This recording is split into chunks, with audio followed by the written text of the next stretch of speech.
How's it going, guys? Welcome to the game library. My name is Martin, and as ever, I would like to start the stream off with a single question. Have you played any good books lately? I know we're about to.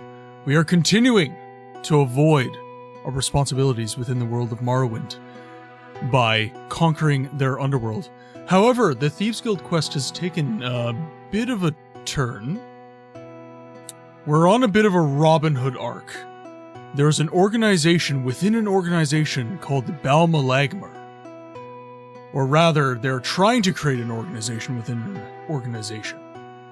So we are continuing with the Thieves Guild questline. I thought we had beat it last stream. Unfortunately, that is not the case. However, I think we'll get it this stream. I have a good feeling, guys. Unless what Dragon says comes true, and I wish I'd been playing with too many spreadsheets lately. Ooh. Yeah, Microsoft Excel is not a friend.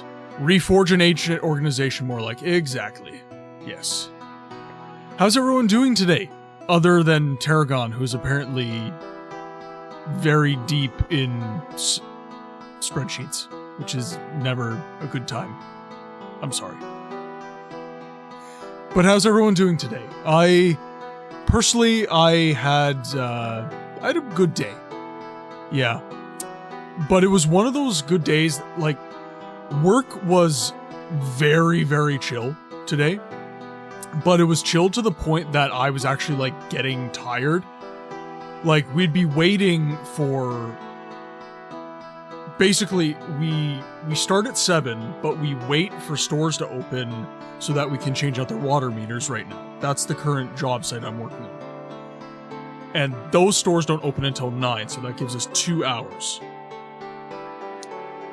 We were told by one of these stores that they would have someone there. I'm Bugak Rabol, and I say you better buy a goddamn book. And right away, damn it. Thank you, Melly. Okay, that was a gifted sub. These notifications. Damn. You think you can buy me with promises of power and glory? Emmy, welcome to the chat. Okay, I'll do it. Thank you very much, Melly, for gifting the sub to Dragon. Everybody, not just Dragon, make sure to give Melly lots of love. She has been very, very gracious with her money in this community and gifting subs to a lot of the people in this community. So please show her some love in the chat. Melly is an awesome, awesome, awesome human being. So we love you, Melly. Thank you very much. I have to fix those alerts so that the gift notification goes off first. I shall win over. I shall win you over and win. Yeah, there we go. Yeah, so what was I saying? Oh yes, work. So we had to chill for like 2 hours this morning because the person who was supposed to come open up the storefront never showed up. So it was extremely chill. We had literally nothing else to do. We called the office. They were like, yeah, just like hang out, I guess. You're being paid though. Because they're just gonna charge the store. So it was like 7 in the morning. I was like, I'm still tired. So I'm like sitting in a chair, like fading away, trying not to pass the hell out this morning. And that like set the tone for my whole day. I've been like groggy all day because of that. Because normally I'm able to wake up in the morning because, you know, I'm in the trades. We move around a lot so that, you know, gets the blood pumping and everything. But today was a lot of just hurry up and wait, which was extremely chill, but extremely frustrating at the same time. Can't really win, is basically what I'm saying.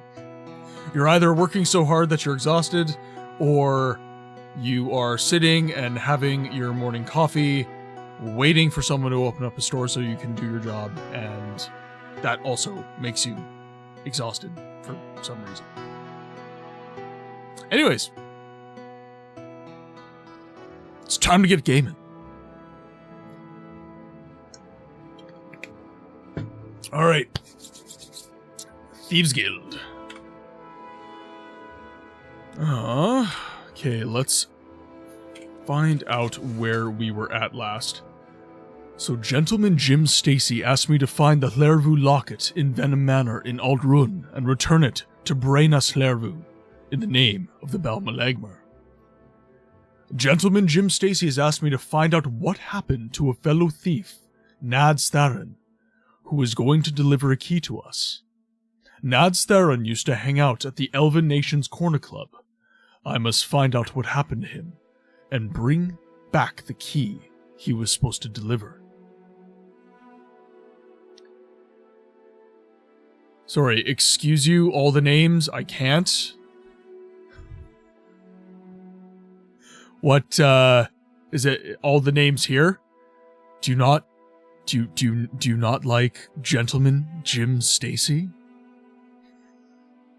Or rather, the contrast between Gentleman Jim Stacy and Balmalagmar or Lervu Locket? Ooh. Sorry, having some issue. No, okay, we're good. Oh, Gentleman Jim is lovely. Martin in his Robin Hood arc is something. Yeah, exactly. The bubbly Bosmer is now within his Robin Hood arc. I will save all of Morrowind with positive waves and stealing from the rich. Are you going to drink the bitter cup to be the ultimate thief? Ooh. To be determined. We'll see. I don't waste my time on the likes of you. Okay, so What was that? we are currently in the Elven Nation's Corner Club. So, let's start asking questions. Do I know you? You look like you have answers. 1 second.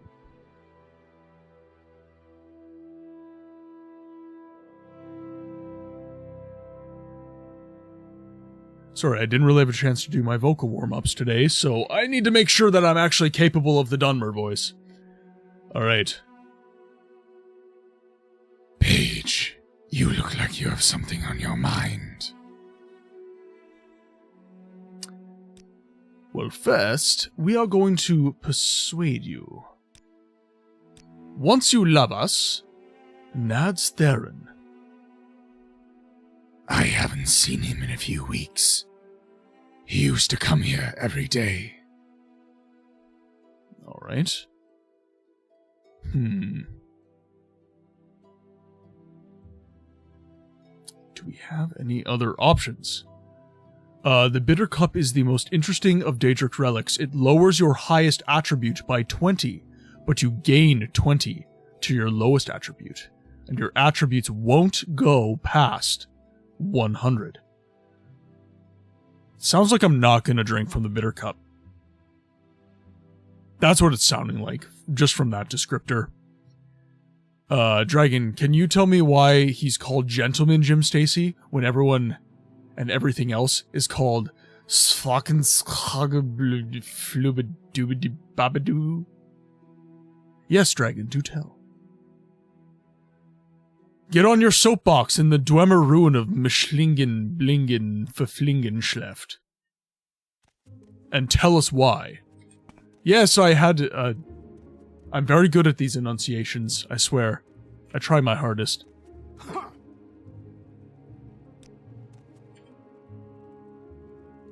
Ho, ho, ho, ho, ho, whoa. Okay, we missed something important. Right.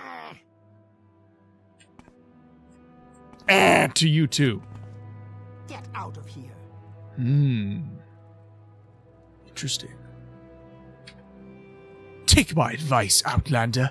You're a foreigner, and foreigners are not very popular in Morrowind. Make yourself more agreeable, or nobody will talk to you. Alright. Ooh, so she just hates us, period.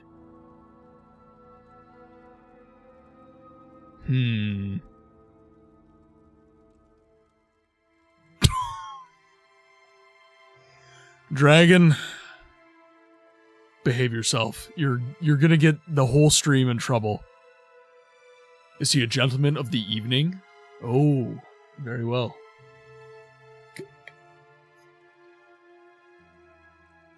We don't judge. Okay, now. So she hates us, and we just tried to bribe her. And her disposition did not get better. So she just hates us. End of story. Let's see if we can get an answer out of her, regardless. I haven't seen him for a few weeks. He used to come here every day. So he gave us an answer. You're not taking my money. Get lost. Okay. Okay, so she just hates us, period. So we're not getting anything out of her. What do you want? Nothing, eh? Okay, so you don't hate me, but I couldn't get any good answers from you. Let's try... My time on the likes of you. So she hates me as well. Why does everyone hate me? Everybody hates me. Ooh, okay. Everybody here hates me. Except that one guy. I feel like we're getting somewhere. The vibes. What was that? Ma'am, I'm a sociopath with a long history of violence within this province. Yeah, you walk away. Okay, that's where the waste works. Okay, so he's the only, possibly the only one I'll get an answer from. Let's try. Okay, so she hates us, but we got an answer from her. Right now, you're not my favorite people. Go away and stay away until you figure out how to not to make enemies. I'm just here to speak about Nad's Theron. I need to get in touch with him. Armvama Rothri spoke with him the last time he was here. You might check his residence, but I don't know where he lives. Ask Giadella. She knows her customers well, although she's reticent to speak of them. Nads, yes. Yes, Melly. The man's name is Nads. What? Get out of here. B, welcome to the chat, my friend. How are you today? I hope you are doing awesome. You're normally working, so I'm assuming you're work lurking. So behave yourself. Don't get in trouble. That is an order, sir. I shouldn't be allowed to watch these things. I'm not mature enough. No, Melly, that's why you have to watch these streams.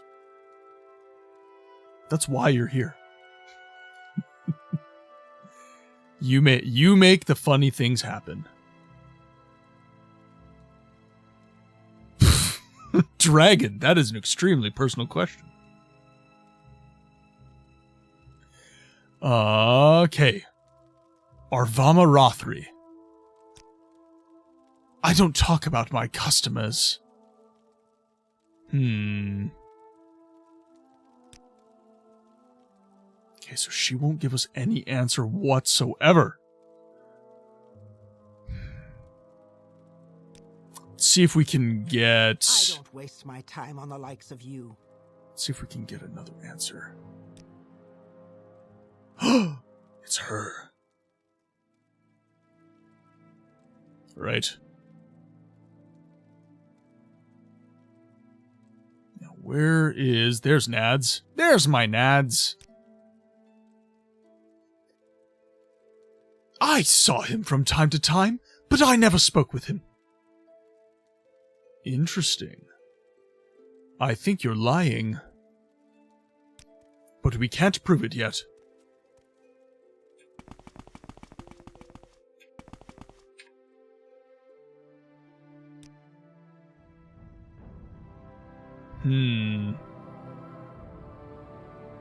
So she's not one to trifle with. Let's see here.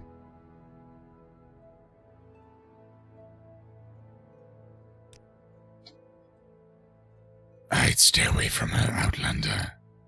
She's not one to trifle with. I haven't seen Nats in a few weeks, but he used to come here every day. Outlander. Chat is getting unhinged. Okay, so. She's not one to trifle with. Nads was seen speaking to her last. But we were pointed at the barkeep first. So, Out of here. there's gotta be I a don't way. waste my time on the likes of you. There's gotta be a way of getting some answers here.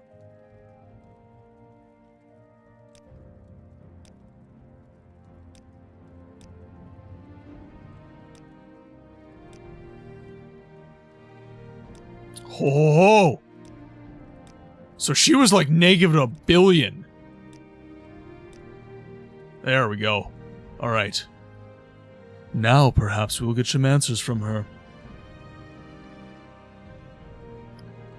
Oh, not doing my vocal warm-ups is actually really messing me up today. Okay, Arvama Rothri.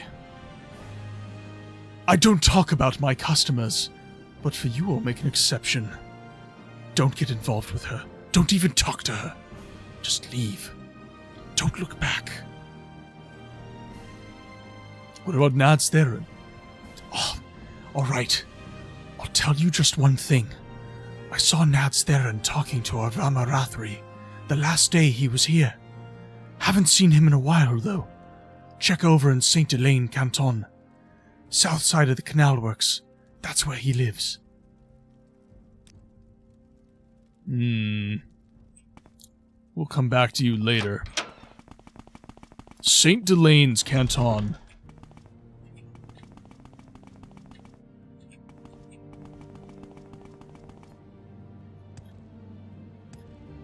What sounded awful? Are you talking about my Dunmer voice?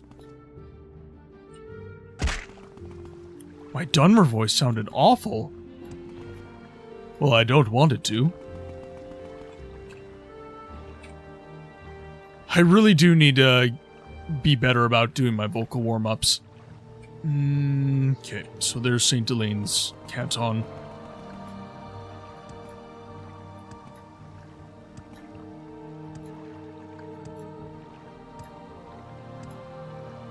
We'll walk there. Make sure that we... Ooh. Okay, no, that's just a lockpick. I was looking at the durability down in the corner there. Okay, there's Delane. So he lives in this canton. Citizen. Can we talk to him about Nads? No, we cannot. Alright, he lives here. So, let's zoom in. Okay, so we've never been to this canton before. So let's do our walking around.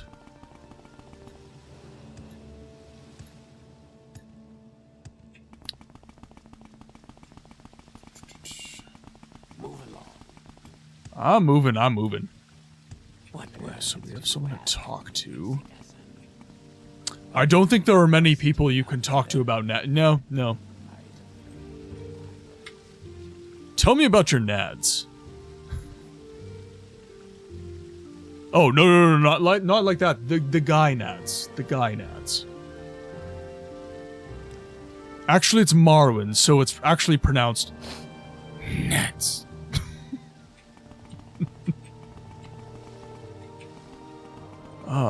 Let's see.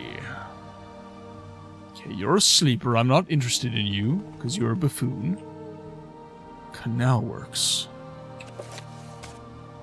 I was told that Nads Theron lives in St. Elaine Canal Works. The South 2.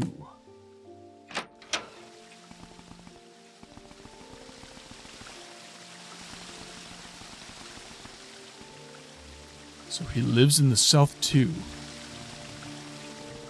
Exactly. See, Dragon gets it. Someone at some point was like, we're going home, this character someone's like, at some point, was there, like, we're going to name this character Nads, and it's fine. Yeah, pretty much. That's how things work in game studios. So he lives in the canal works.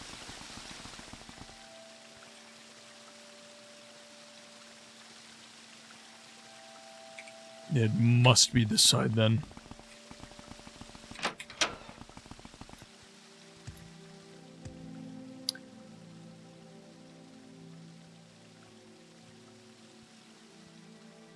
Sorry, I'm just reading your message, Alice. Welcomes you books, my old friend. But this is a place where destiny is made. Why have you come unprepared? I'm very, oh god. I'm so prepared. I'm so prepared, you don't even know. Alice, welcome to the chat. How are you today?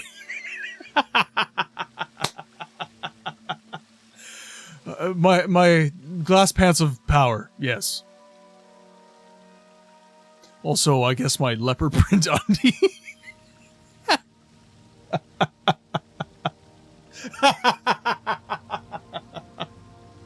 Melly, behave yourself. Also, I never leave them on, like, is this leopard print? This is like some sort of animal print. Loincloth. Cryptid, welcome to the chat, my friend. How are you doing? I'm doing heckin' yanners. How about you? I'm doing really well. I'm doing really well. Today was a really chill day at work, so I'm not exactly refresh, but it wasn't exhausting, so I will thank God for the little blessings. I do have very low energy right now, though, because it was one of those days where you weren't doing much, so you were just, like, sitting, and you got, like, tired from that. It's really, really weird. I don't know. I work in the trades, by the way. Well, the moon and star. Hype emotes in the chat. Fire and war. Oh, oh, come, NEREVAR. The damn rat. Come and look upon the heart. Upon the heart. Oh, lay down your weapon. It is Dad's house must be around here. Oh, oh, come and look upon the heart. Upon the heart. I really need, if any of you have buddies who do animation, Kill a god. I would be really interested in doing an emote of a dancing dig off herb. How can you kill a god? That is something I would really, Sweet NEREVAR. really be interested in doing. I'm a god. I'm a god. In your dreams. Whew.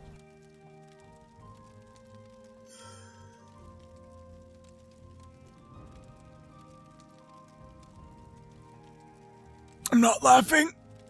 No, we're not laughing at that. That was unfunny.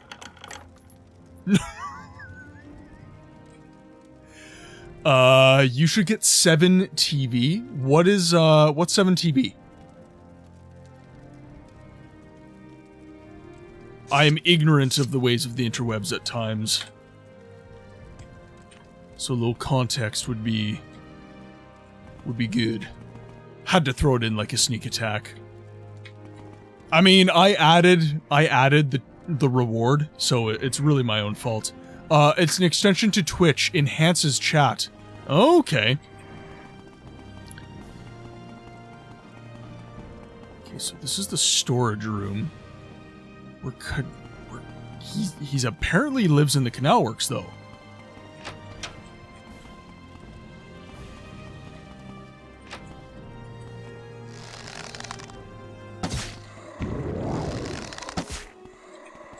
Okay, perfect. Sizo, welcome to the chat, my friend. How are you today? I hope you are doing amazing.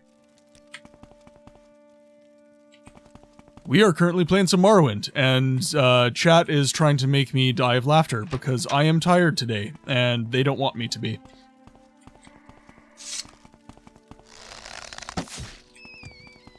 And I was a silly boy, and I gave them Kung Pao Enter the Fist chat rewards, which I find extremely funny. It's my own fault. It really is. Okay, so... and now I'm thinking about it, and it's gonna make me laugh again. We just keep skeletons in...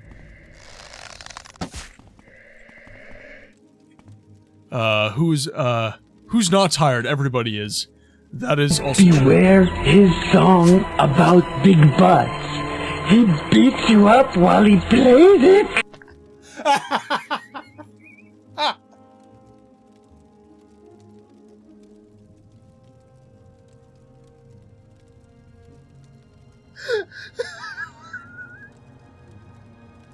I can't breathe. Killing is badong. From this moment, I will stand for the opposite of killing. Gnadab. Oh, God. Okay, so for context, guys, why are these chat rewards here?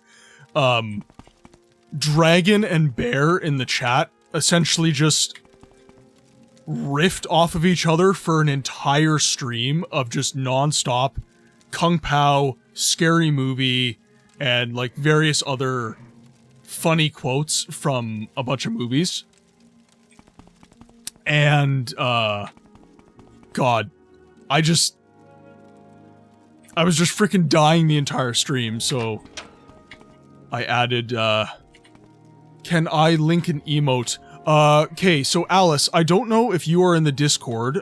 Could one of the mods please link the Discord in chat? Alice, if you join up on the Discord there, I'm plenty happy for you to send links. It's just on Twitch. I'm a little less comfortable with that kind of thing, so hop in the Discord, and then it's 100% okay.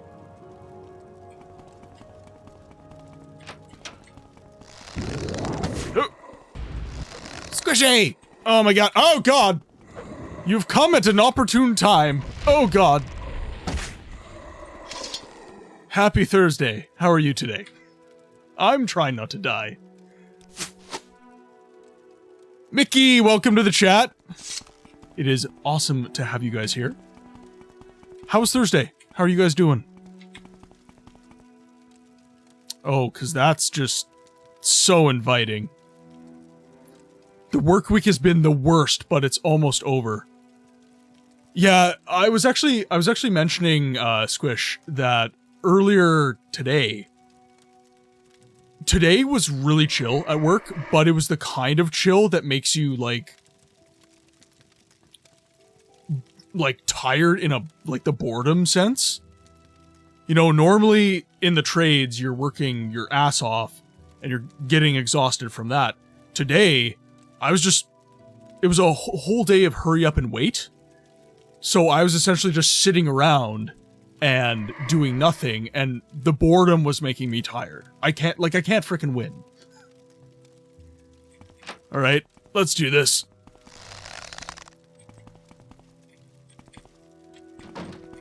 Surprise, motherfucker!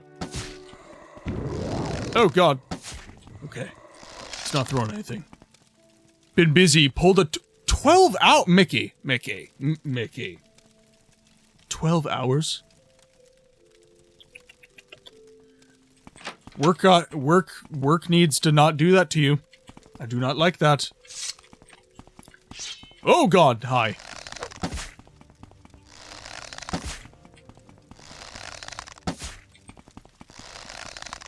Got him. Got him! Okay, perfect. I finished work almost 2 hours early. I was so happy. That is the best feeling. That is legitimately the best feeling. Okay, now these are burial. This is not a storage room. This is graves. This is not the same. Board days are the worst time. Yeah, exactly. The weather sucks, to be honest, every day this week. Other than climate, you're getting... Ooh, Sizo. Ugh. Sickies are bad. We do not like those. Like, is it a cold kind of thing? You're just getting, like, getting a case of the sniffles. Okay, so he's supposed to live in the canal works. Where are you, sir? We're looking for our nads, guys. More specifically, the man who has them. Ooh, piece of candy. One day full heat, one day after cold as winter. Oh, yeah. I had that, I live in Canada, and we had that quite a bit this spring. We had one day, my fellow Candanians in the chat, will be able to attest to how volatile is a good word, how volatile the weather in our country can be. Ooh, we lost our pick. 25 gold.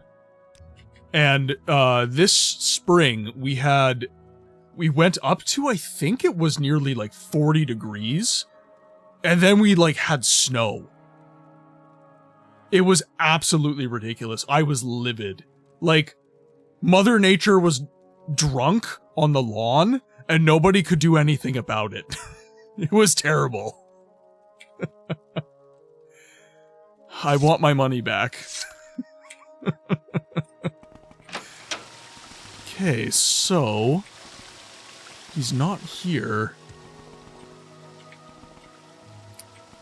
Because he's supposed to... Like, this clearly says, lives in St. Elaine Canal Works. South 2.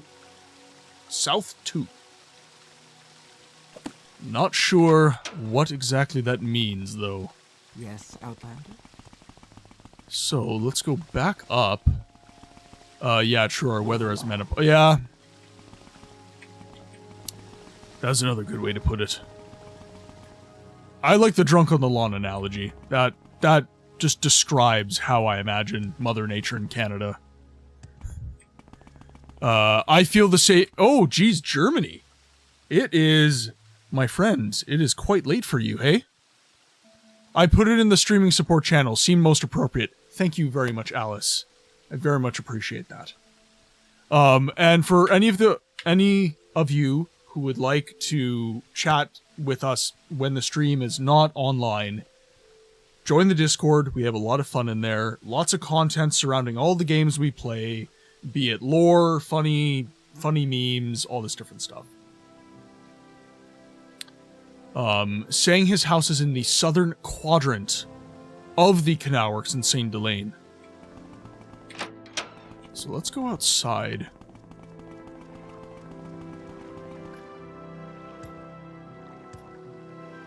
Look here. North 1. Ah, here we go. So these are the northern ones. So head to the south.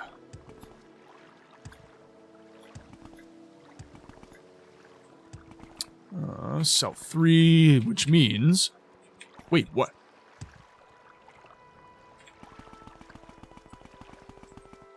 Three. What comes out after 3 when you're counting backwards?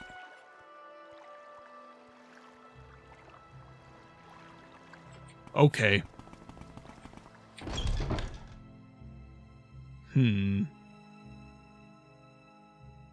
Well, there's our buddy.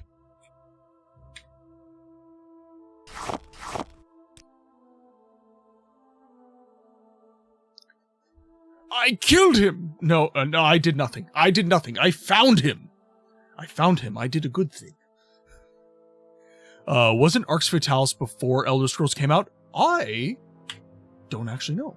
Let us look that up. Let's see. Definitely not before Elder Scrolls came out, but possibly before Morrowind came out. Arena's really old. So, Elder Scrolls Arena release date. So, Elder Scrolls Arena was released on March 25th, the year 1994. Daggerfall. So, Arena is as old as my older brother. Let's see, and then Daggerfall release date. 1996. And Morrowind was what, 2002? Yeah, so Morrowind release date was 2002. And then Arx Fatalis release date. So Arx Fatalis and Morrowind actually came out the same year, 2002. Arx Fatalis was released on June 28th, and Morrowind was released on May 1st. So Morrowind came out just a little bit before Arx Fatalis.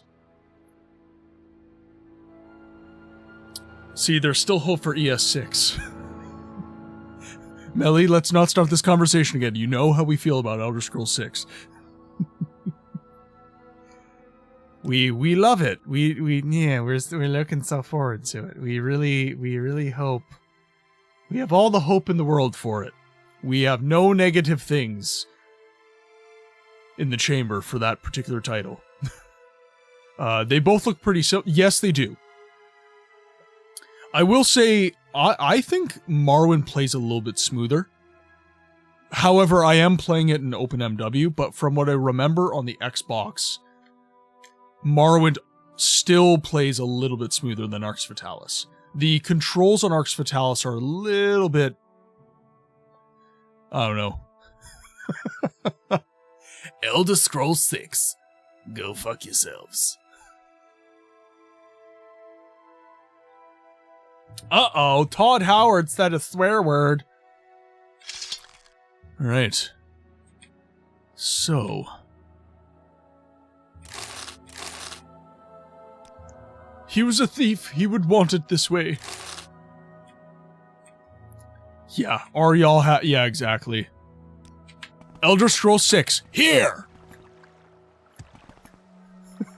Elder Scrolls 6, my wife's boyfriend. Elder Scrolls 6, just kidding. Keep this going. I'm having such a good time with it. Oh my god. Magic was pretty nasty at oh yeah, absolutely. It wasn't just Arx Fatalis, though, like the movement and interaction with the world, everything, like, I'm not saying Morrowind's a better game than Arx Fatalis, I'm saying it plays differently. And I think the magic in Arx Fatalis is really, really neat. I think they tried something really, really cool. And I genuinely wish that game developers would try things like Arx Fatalis did more often.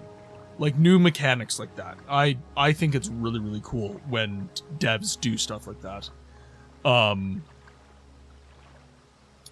Because generally speaking, when it comes to UI and gameplay styles and stuff like that, you have a lot of the same kind of tropes, and nobody really deviates too extremely from those tropes, because people generally like their, typical control scheme if they can manage it, right?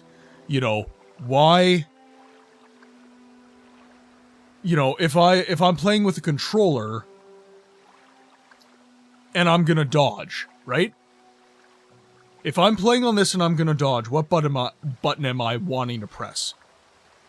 This speaks to how much of a trope, like, game controls have become when it comes to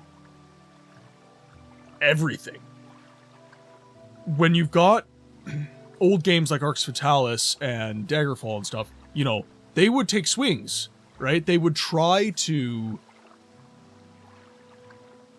do something really unique. And now there's really, I don't think, any appetite for that. When I want to sprint, I'm going to press the shift button. Don't tell me to press anything else. When I'm going to dodge with a controller, I'm pressing B. Period. End of story. That's all I want to press. People get pissed. the smallest deviation ticks people off now. So, your attack button, you know, if it's a regular old game, I'm going to press X. If it's a game with slightly more complicated combat, I'm going to press X for light and Y for heavy. Like, this is how much this stuff has just become ingrained. For the most part, for good reason. It's not a bad thing. But Arx Fatalis' magic was really, really neat, and I feel like it could have been translated into something else in other games and other franchises. But it's easier to just press a button. You know, people don't really like skill-based stuff like that. Let's see, we want House Lalu, I think. Let's try that. Arx Fatalis is still active for sale, so is Call of Cthulhu, I think. Yes. Arx Fatalis, and frankly speaking, a lot of old games are always on sale. They're perpetually on deal. Your cereal has hearts in it. It loves you. Are you having Lucky Charms? Palu Wasteworks. Okay, there we go. And now we are going to go to the Corner Club. What? You may speak. Okay. Let's think about this for a second here. Welcome, Outlander. You know what? Need to think about this. So, my inclination Out of here. What? as the player is to avenge my nads. I want to avenge my nads and take down this cruel woman who has destroyed them. Him. It. Nads. But, unfortunately, we have to talk about our nads instead. We have to talk it out with Gentleman Jim Stacy. So let's go have a chat with him. I don't waste my time on the like. Good old nads didn't deserve that.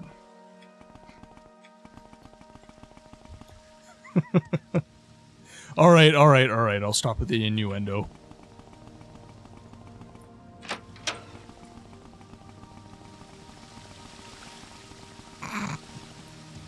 Okay, where is Gentleman Jim Stacy? He was in the... Oh, Foreign Quarter.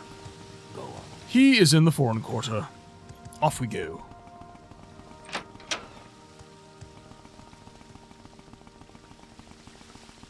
We are so fast. What did Gentleman Jim have to do with this? He is my direct report. He is the head of the Thieves Guild. So whenever bad stuff happens, we report to him, because he gives us our quest experience.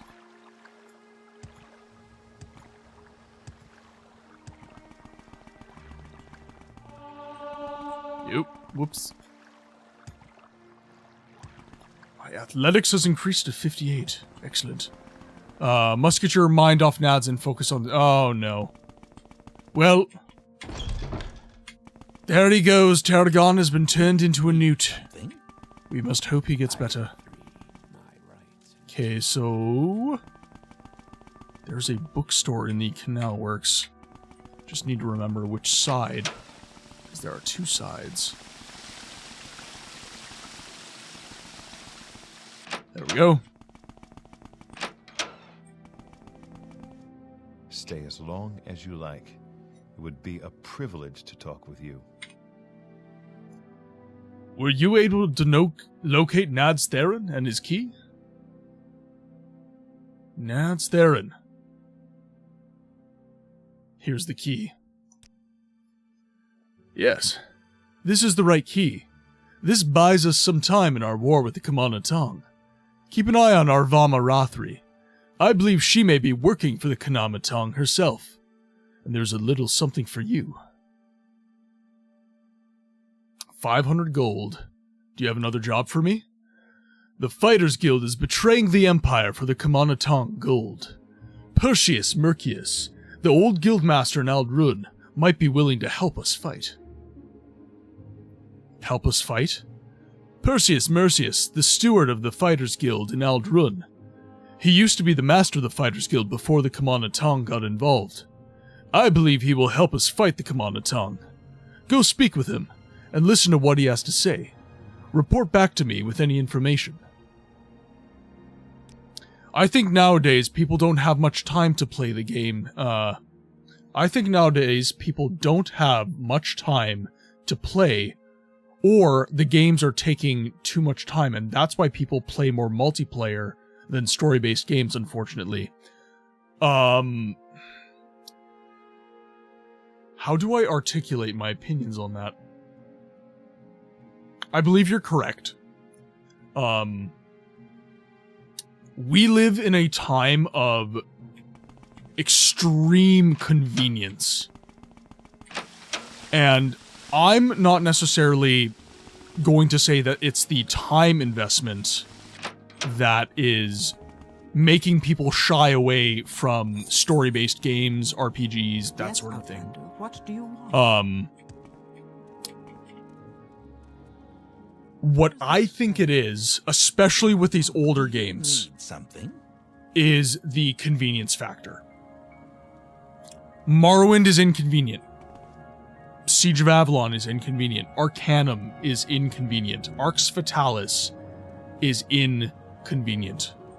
Those games make you work, they give you puzzles, they require a certain level of devotion in order to interact with the game world.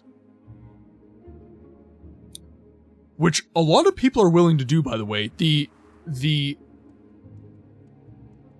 I would say the majority of people are not, but there's still, like, there's, what, 7 billion people on the planet right now? Even if 7% of us are still willing to play older games, that's still a lot of people. I think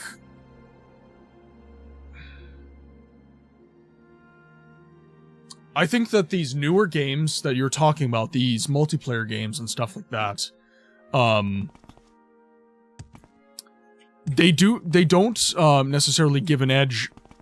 Like League of Legends, for example. I can't pause League, right? So to me, a game of League of Legends is actually more inconvenient than playing Morrowind, right? I'm immersed in the game world, I'm playing the story, and if I ever need to, right? Like, convenience to me is this. I can pause. I can stop the game. These massive multiplayer games, they don't stop. Once you are in, you're locked in. To me, that's inconvenient to me. I don't like that. However, what it does do better than a lot of these older games is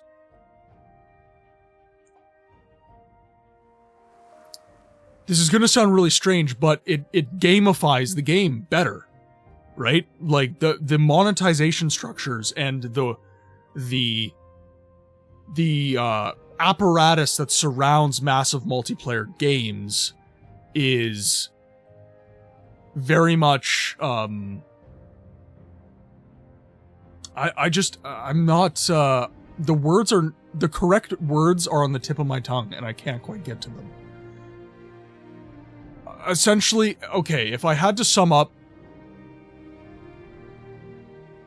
massive multiplayer games have easier mechanics to understand. They are social by their very nature, so they kind of feel better to play in the sense of community. We don't get as much socialization in the real world anymore for various different reasons that I won't get into. So in cyberspace, we get a lot of our community, we get a lot of our socialization through the games we play. So MMO is popular because even though it locks you in inconveniently, the mechanics are very, very simple to understand. There's really never any story for you to really get immersed in. Like, it's literally just gameplay.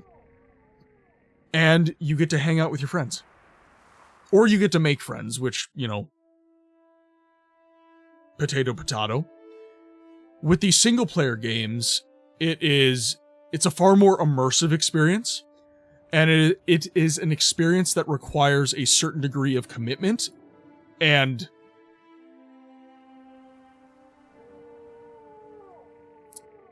conscious effort. You know, in an older game like Morrowind, you're going to have to solve puzzles. You're going to have to use critical thinking and logic structures in order to parse apart, you know, different quest lines. And people just aren't willing to do that. But it's not because of the time commitment. It's not because of that. And I inform that opinion very easily. Have you ever gone into a doom scroll cycle? Have you ever sat with your phone for literally an hour and a half doing nothing but this and watching 30-second videos on TikTok, Instagram, or YouTube? It's not about the time. It's not about the time. Then, Saizo, you're in the minority. Because pretty much everybody I know, even older people, like 40-year-olds in the trades that I work with every single day, they're doing that. They're on their phone. Just doing this. Right? It's not about the time.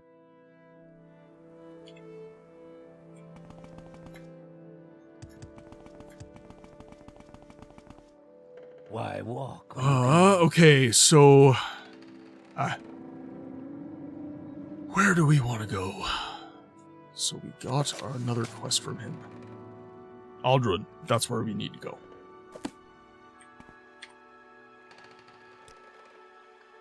So we'll go to Balmora, and then we'll hop down. Like, even... Okay, so... when I say it's about convenience, right? People will literally take into account the amount of inputs to get a desired outcome in a particular game. So, just to reiterate your question, right? So, you think nowadays people don't have much time to play the games, or the games are taking too much time, and that's why people play more multiplayer rather than story-based games. And I'm saying it's not necessarily a temporal thing. It's a convenience thing. And I'm saying it's not temporal because of stuff like doom scrolling. People are perfectly willing to spend hours frivolously on their devices. But is that frivolity inconvenient? Does it feel good or not? That is the quintessential thing. So, I just fast traveled in Morrowind. What did I have to do in order to fast travel in Morrowind? I couldn't just go and fast travel in Morrowind. I had to find a Silt Strider. I had to actually find an avatar within the game universe in order to achieve my desired outcome of fast travel. To a modern gamer who is convenience focused, that is a deal breaker. Depending on how much friction there is. They want to just basically hit their menu. They want to open up their map. Nice and big. And they just want to click. You know, I'm clicking on Balmora, and I'm not going to Balmora. Why is that not happening? that's what's going to be going through that person's head if they're within a convenience mindset in gaming. And that's why MMO wins a lot of the time. Again, it's just incredibly convenient in the sense that all your decision making within the game and all your mechanical inputs within the game are very, very, very easy. But again, my opinion, MMO and like games like League of Legends are actually incredibly inconvenient because they lock you in. I would much rather play a story-based RPG because I can pause whenever I want. Okay. Bed, welcome to the chat, my friend. Ladies and gentlemen, if you are not subscribed, you are going to be receiving ads very, very soon. Like T-minus 1 minute soon. So I apologize, we just have ads to avoid the pre-roll ads so that you guys can get right into the content rather than suffering. So thank you for your patience. Okay, now we need to talk to you, and we need to go to Aldrun. Okay.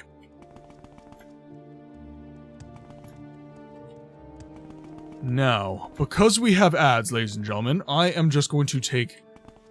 Bear, welcome to the chat. Just dropping in to say hello, can't stay for too long, heading to a wedding. Well, that's very happy. I love that you're going to a wedding. Welcome to the chat ever so briefly. I hope your day's been amazing. And yeah, feel free to lurk, whatever you need to do, my friend. It's always a pleasure to have you, man. Okay, now let's see here. Perseus Mercius. So he is the Fighters Guild. So that's going to be this building right here. Okay. We are just having ads drop right away. Actually, they should... Yeah, here we go. So I'm just going to take a quick BRB, just so nobody misses any story, because this is going to be story. And I will see you guys in 3 minutes when ads are done. See you in a sec.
Welcome back from ads, ladies and gentlemen. Okay, now, Perseus Mercius. Where are you, sir? There you are. Well met, Outlander. What is it? You here for orders or advancement, associate? Or was there something else you wanted? We need to speak to you about... help us fight. So, you work for the Thieves Guild too? I'll tell you what I know. Hrundi in Sadrith Mora used to be my second in command. He's a good man, and he might be persuaded to join your cause. I hesitate to suggest this, but I trust you. Hrundi has a lover, a Dunmer from what I hear. If you find her, you can convince Hrundi to join your cause. Adis Fire-Eye is a good fighter, but there's always been something dark about her. I found out just recently what that was. She's a worshipper of Clavicus Vile. I don't know how you can use this information. I'm sure she can't be blackmailed. The new master of the Fighters Guild is Joring Hardheart.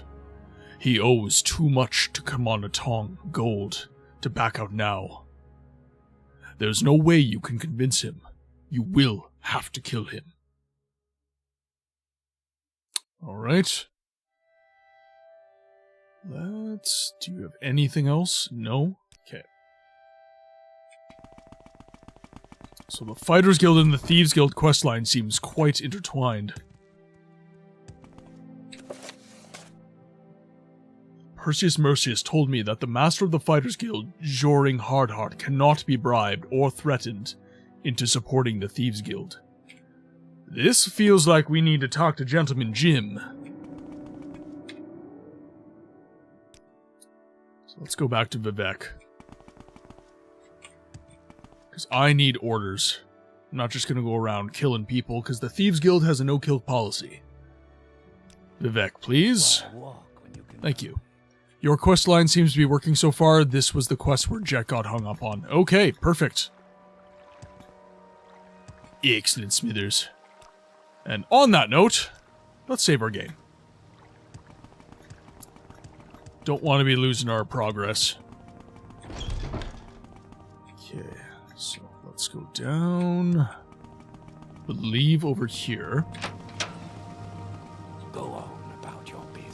I'm trying to, you're in my way. You suck. What do you think of our city, Outlander? It's a clothier. This is the wrong one. I'm in the wrong section. Okay, over here. Luckily, I am fast as hell. There we are. Bookseller. Good day, Gentleman Jim. I sent you to speak to Perseus Mercius and see if he was willing to help us fight. Perseus Mercius? Help us fight? There we are. Well, it sounds like Perseus came through after all. I can already think of a way to make, pardon me, reading, I can do it. Well, it sounds like Perseus came through after all. I can already think of a way to make use of this. In the meantime, here's some clink for your pockets. Based on what Perseus told you, I think we can win over Adis Fire-Eye if we can find the Bitter Cup. Perseus told us that Adis Fire-Eye worships Clavicus Vile. Perhaps she would betray Storing Hardheart for the Bitter Cup, an artifact sacred to Clavicus Vile. The Bitter Cup was lost in the ruins of Ald Redania, which is in an island north of Ursulaku Camp. The Ashlandu Ursulaku tribe has a permanent settlement at Ursulaku Camp, on the northern coast of Vardenfell, north of Margon Village. Ald Redania is north of there. Here, let me mark it on your map.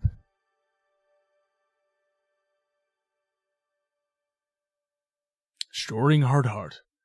We'll get back at him another time. For now, concentrate on your task at hand. pleasure is all mine. Right. Oop, wrong way. Need to go this way. Okay, so all the way north, eh? Let's see. Just widen my map here. Aldredania, there we go. So if I get dropped off at Cool, I should be able to get there pretty easy. Yeah, that's closer than Dagon Fell. Okay.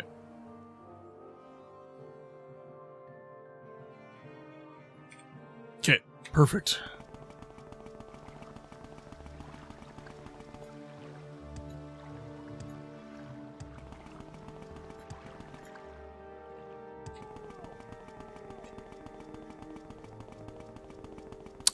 Bear. Any excuse to dress up in a suit for me. Honestly, I love wearing suits so much.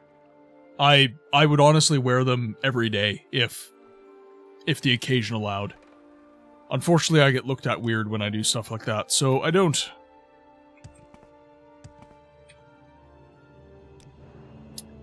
Let's go to Aldrun. Then we'll go to Cool. Where would you like to go? Let's make our way. Let's make our way over. We're pretty fast, so it shouldn't take too long. You have no idea what Broken Jet's game, but I'm glad it's working for you. Was he playing the PC version? I don't think I've ever actually, like, spoken to Jet about what version of the game he plays. Okay, so I'm gonna have to work my way around here. Follow the road.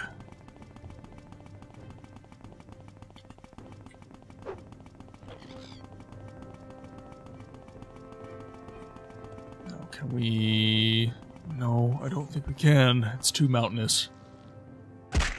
Ow! He plays on OpenMW. He might have more mods than me. That might be it. Because I'm running like nothing. I just have OpenMW.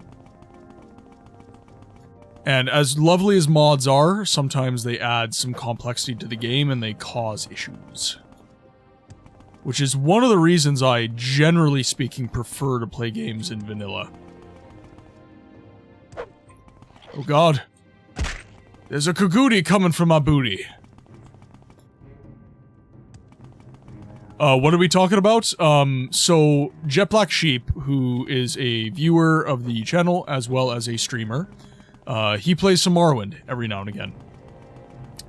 And he, during the Thieves Guild quest line, had the game essentially lock up on him, and he could not progress. So, Dragon had to help him essentially unbreak his game in order to get through. But for me, it's running fine. And the last, little while there was basically me just talking about, why I think perhaps that, oh god, why perhaps I think that was. And my sense is that maybe Jet is running some more mods than I am. It gave him at least 4 to 5 quests of the Thieves Guild at once instead of one at a time. I had to teach him how to stab the game in the heart to fix it. Yes, and by stabbing the game in the heart, he means this. The console. Oh, Daedra, hello.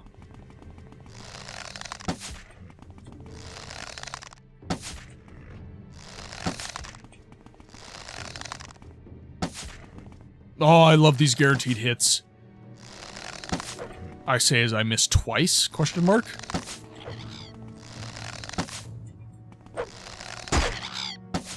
Oh god. That's just because no stamina. That's what that is.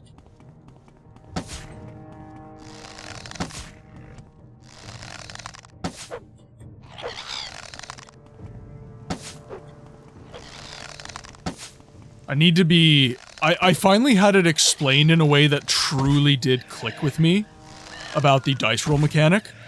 So, the dice roll mechanic in Morrowind is not simply a dice roll on your stats and the enemy's stats. It's essentially, okay, what is the player stats? How much stamina does the player have?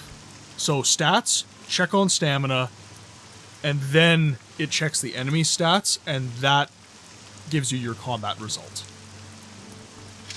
I don't know why it hadn't, like, clicked hard with me before, but...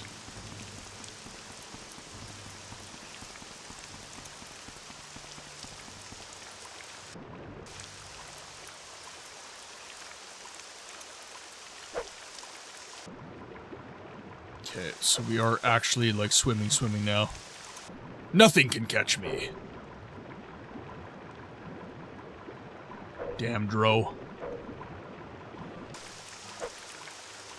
Was it the Xbox One or the Xbox original? Because I know the Xbox One has Morrowind on backwards compatibility. Morrowind, are you asking what it originally came out for? It was original Xbox. But, yeah, backwards compatible. Like, Xbox has been really, really good about making sure that all of their stuff is backwards compatible. That is one of the... Ogre, welcome to the chat, my friend. Speed equals the best part of a powerful Morrowind character. Yes.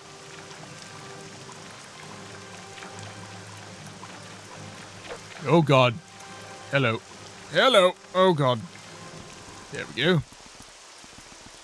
Yes, speed is integral. And honestly, before you get some serious speed going, the game is far less enjoyable. Like, when your movement speed... Like, this is walking at, what, plus 200 magic? Or, words, I know them. This right here is plus 276 speed. That is my walking speed. And if you want to maintain stamina, that's how fast you have to walk. Oh, hello. Good day to you, sir. Oh, that hurt. Oh, you got spicy arrows. Did you both die? Ooh, I'm just that good. Not only does it compare stats, but also it has a math equation that basically PEMDASes for if you're going to get your ass kicked or not. Yep. Okay, well, I'm taking all of your arrows, please. And thank you.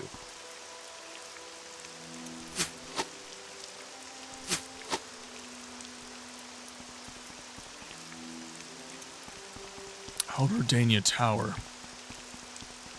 And yeah, when you have full stamina, like, for example, in my build right now, I've got my marksman up to 100, and then I have a plus 20 ring through the Ring of Raveneye. I get a plus 20 to my marksman stat. So I'm actually pretty devastating in combat at this point. This essentially guarantees hits. But when you're much lower in your stats, you know, Morrowind is far less enjoyable in terms of the combat and in terms of the game world, because unlike all of the other Elder Scrolls games, in Morrowind, everything is trying to effing kill you. Everything. I was actually having a conversation with a friend about Morrowind not too long ago, and I was mentioning how annoyed I am with the pests in Morrowind. And he explained it to me like this, because I claim, as a gamer, to value immersion and stuff like that quite a bit. And he said, okay, so if you value immersion so much, why do you think Morrowind wouldn't have so many wild animals? Like, Morrowind is an incredibly volatile place. The Red Mountain, the Cliff Racers, it all culminates into a singular theme, which is Morrowind is not for the faint of heart. Morrowind is a difficult place to make it. And the Dark Elves, as a people, are spoken to by that. The tenacity of the the Dunmer people is spoken to of, like, they made a go of it in Vardenfell, in Morrowind, right? And if I'm going to claim as a gamer that I value immersion, I have to be okay with Sheogorath, for example, being absolutely infested with Kagudi and Nyx Hounds and Cliff Racers. It speaks to game design as an overarching theme, right? Because they had a vision for what Morrowind was. And everything that Morrowind is, all the mechanics, all the environments and everything, it is all tailored very, very well to speak to those ends. Redrun is the ultimate house for that reason. The Dunmer are also so nationalistic because they made it this long. Why would they need help? Yeah, like, if the Dunmer were self-sufficient with the Red Mountain, like, my god, you know, why do we need the Empire? You know? And, you know, Cyrodiil, yeah, you'll have the odd mountain lion attack you and all this different stuff, but it's a pleasure to walk through Cyrodiil. It's a pleasure to walk through the world of Oblivion and the world of Skyrim. Skyrim is a wasteland in a different way. But in terms of, like, the world literally trying to kill you, you don't get the feeling that you get in Morrowind. Morrowind is fundamentally inhospitable for human life. Humanoid life, I should say. And there's no other Elder Scrolls game that gives you that feeling. The closest you get is the dungeons in Daggerfall. But the dungeons are dungeons, right? It's not the actual game world. It's not, you know, traveling from dungeon to dungeon that's happening.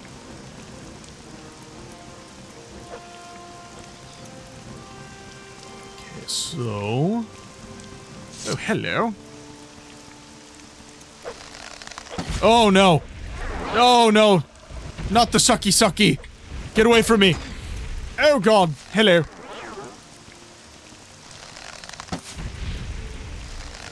Okay, at least I one-hit KO'd that guy. Why am I doing... Oh, I switched to a different arrow. That's why. Ooh, I like this. Magic. Yes, hello. I'm very sorry to bother you, but do you mind saving your damn king? I will in a moment, Smicky. Must lurk and do some things around the house. Jet, welcome to the chat, my friend. Enjoy your lurk. It is always a pleasure to have you here, my friend. Let's see if we can get our arrows back, maybe? No? These are enchanted arrows. Okay, let's switch back to our chitin arrows. Although that was fun. That was very fun.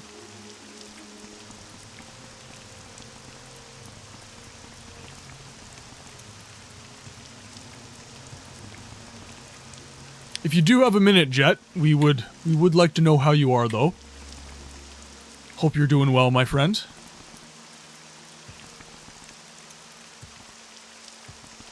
Let's see. And this is why Hlalu is so disliked by the other houses. Why do they need the Empire? The Empire knows nothing in the Dunmer. Yeah, exactly. Yeah. And that's, lifting some weights gonna lurk for a bit. Mickey, enjoy your lurk. It is always amazing to have you guys, even if you are just lurking in the back. It is much, much appreciated. Doing all right over here. Hope the same for you. Yeah, it's been a good week. I would say, overall. There's, like, negatives to it, of course, but overall, life is good.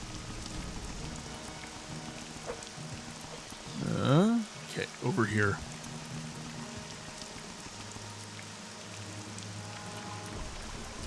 Over here.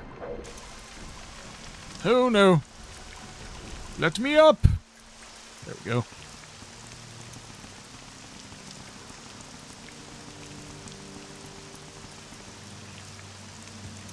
There we go.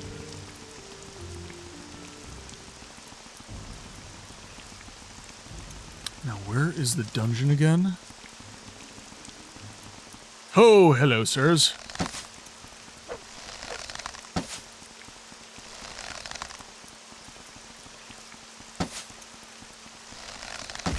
Come on. I was just talking about how my stats were so amazing and I'm basically guaranteed hits. Thank you. Thank you. Making me look bad in front of chat. Damn. Stop it. Stop it! Okay, I must have to go up here.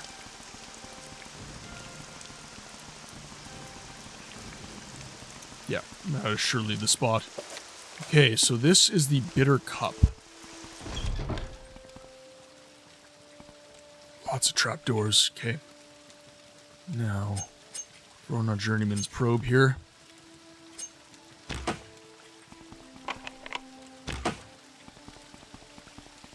Let's move on for a sec. Let's zoom in, get our map, get our local map going.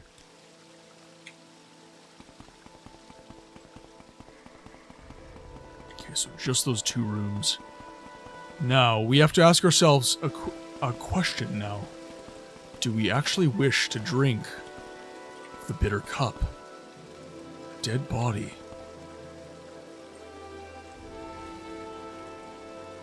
Steel shard cleaver. We'll leave that. I don't think we need it. Grab my master's lockpick. Ready, gotta go. Have a great Bear, awesome having you, my friend. Enjoy the crap out of that wedding.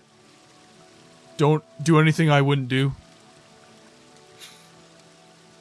Enjoy. We'll talk to you later.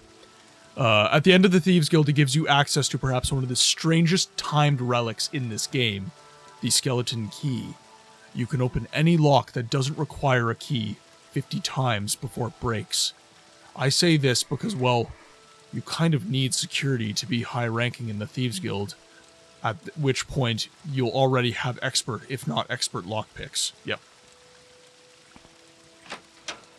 Oh, hi. Fancy seeing you guys here.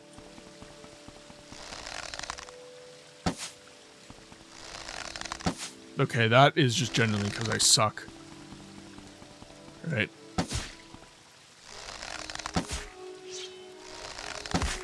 There we go. Pro moves. Oh, hello. Ow. That actually, like, hurt really bad.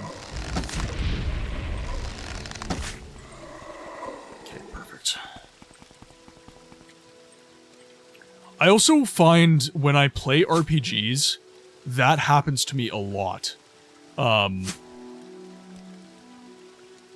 When I'm playing an RPG, okay, so I'm just gonna recap what Dragon just said, just so this isn't, like, contextless. So he said, at the end of the Thieves Guild, it gives you access to perhaps one of the strangest timed relics in Morrowind, the skeleton key. It can open any lock that doesn't require a key 50 times before it breaks.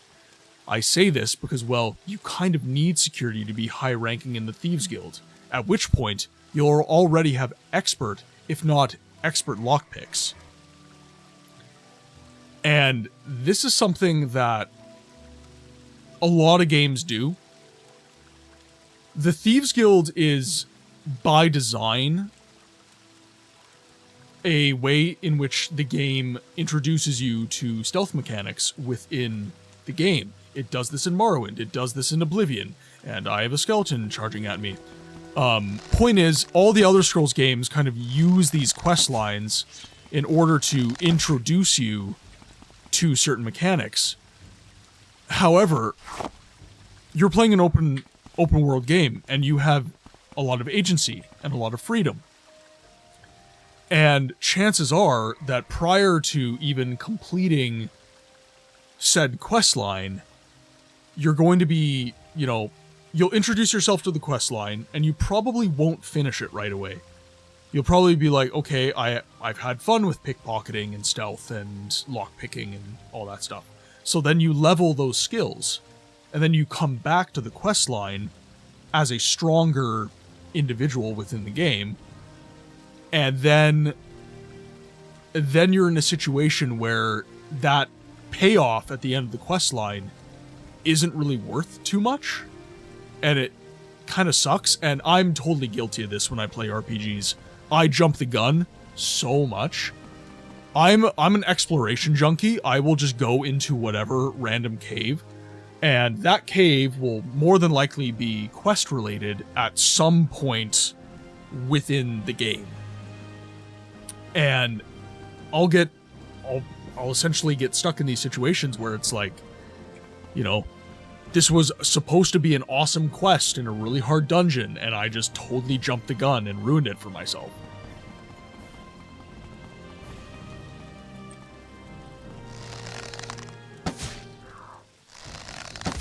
Oh. He's after my stamina. Give me that back. We have a vampiric ring.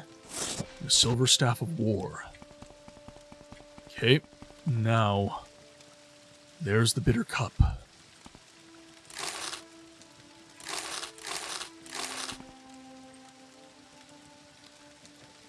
Do you wish to drink from the bitter cup, or to pick it up? Drinking from the cup will improve your best attribute and lower your worst. If you drink the cup, it is lost forever. I don't feel like drinking from it, so we're going to pick it up. I've made my choice, chat. We are not drinking from the bitter cup.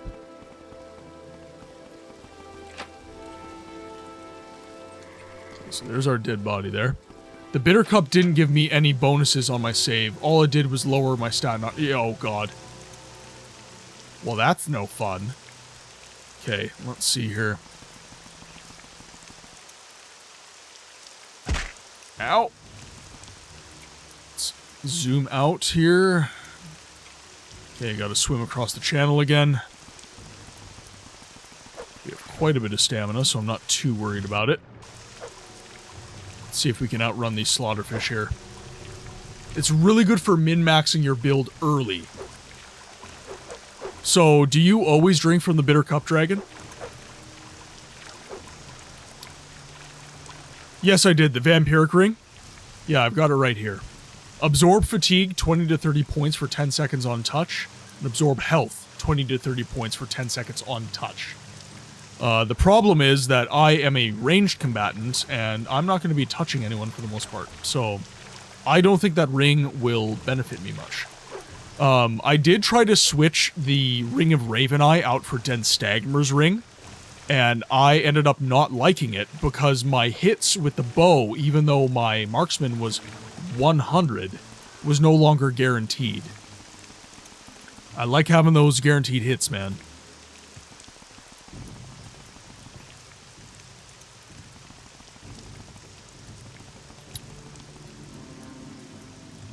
Oh, right. Somebody told me to save.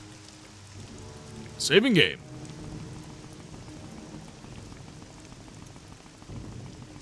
Oh, Cliff Racer, hello. Let's see. Ow. Sorry I dipped out. I just received a call from... Oh, all good. Hey, like I always say to you guys, real life comes first. I am here as a pillar of community and as... frankly speaking, an entertainer. So, if you guys need to dip out for IRL stuff, that is not requiring an explanation in the slightest to me. I appreciate you guys communicating with me when stuff like that happens, because I do care about this community and I care about you guys. But, frankly speaking, if you don't want to provide an explanation, you don't have to. You are beholden to no one in the game's library. Okay, now... Okay, we'll pop up here. We'll avoid the Kaguri so he doesn't come for our booty.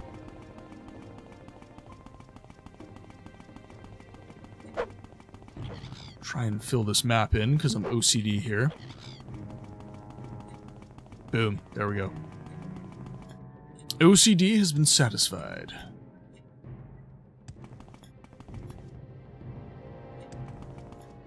No stamina whatsoever, but... I wonder... I want to play around some stuff.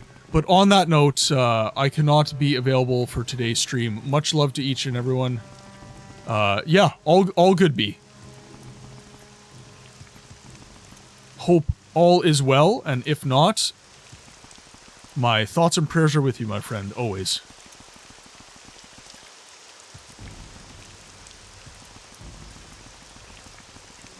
But obviously, if stuff is super, super personal, you should probably, yeah, send me a DM if you want to chat about it.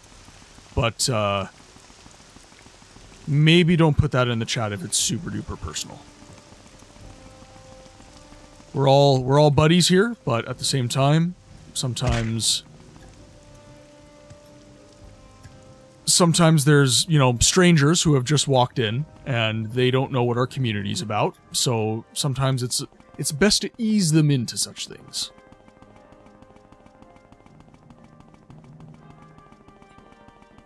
Ooh. Okay. That's right, I just gotta cycle around here majorly. Oh, these mountains are terrible! The walk song. Oh god, cliff racers everywhere. Dagoth wait from the long walk.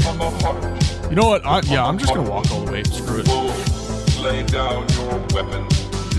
Hype emotes in the chat.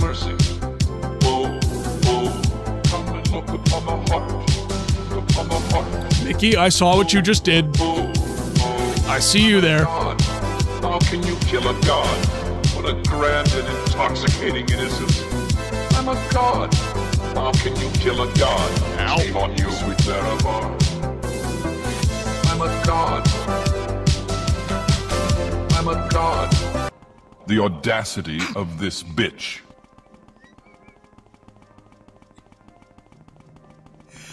That gives me entirely too much joy. In your dreams. Whew,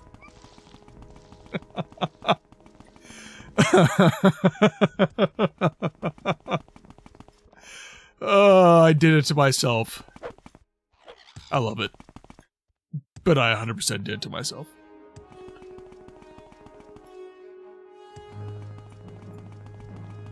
Trust this community with that much power? Surely you didn't. By the way, if none of you guys have watched Kung Pao Enter the Fist, watch it now. It is absolutely hysterical.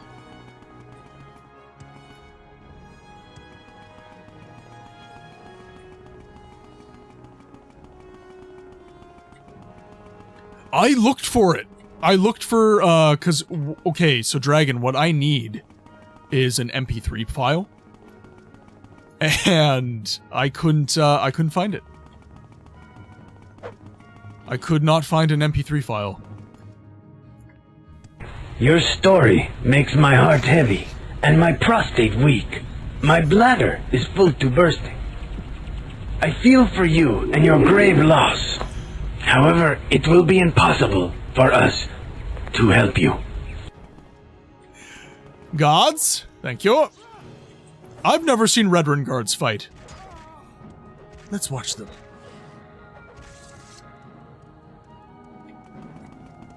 By the way, for the chat redeems, if you guys are ever unsure about what the what reference it is making, I do have artwork that is specific to tell you. Dong. From this oh god, hi. I will stand for the opposite of killing.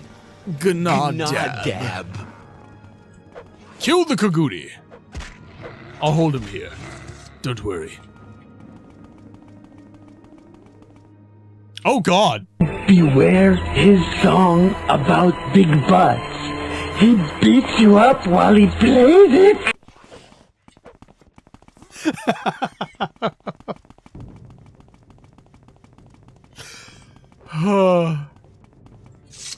Oh God! Okay, gods, you got to be doing a better job. You really do. I will hold them here. You will beat them up. Okay? Jeez. How many veteran guards does it take to kill a Kagudi? My God. Your lameness knows no bounds. Okay, we have the bitter cup. So, let us go to Balmora. I believe that's where Adis Fire Eye resides.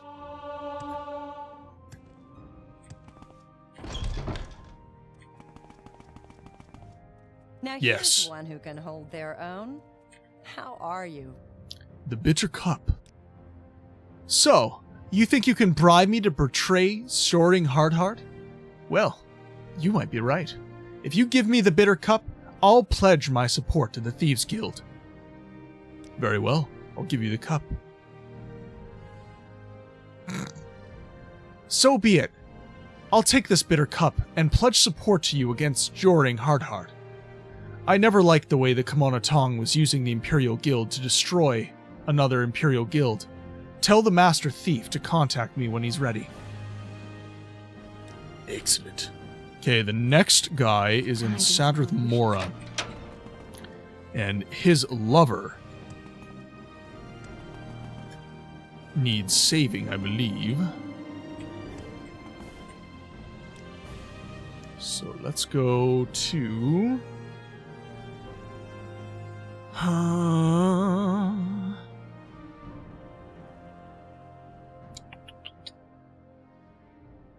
Vivek. We make a special trip just for you. Same low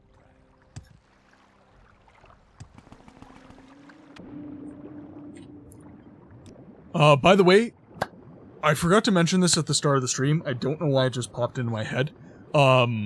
If any of you guys are kind of dual lurking on Twitch and YouTube, a like on the YouTube live stream helps immensely. Just saying. Like I said, I am pushing for monetization on YouTube. I already have it on Twitch.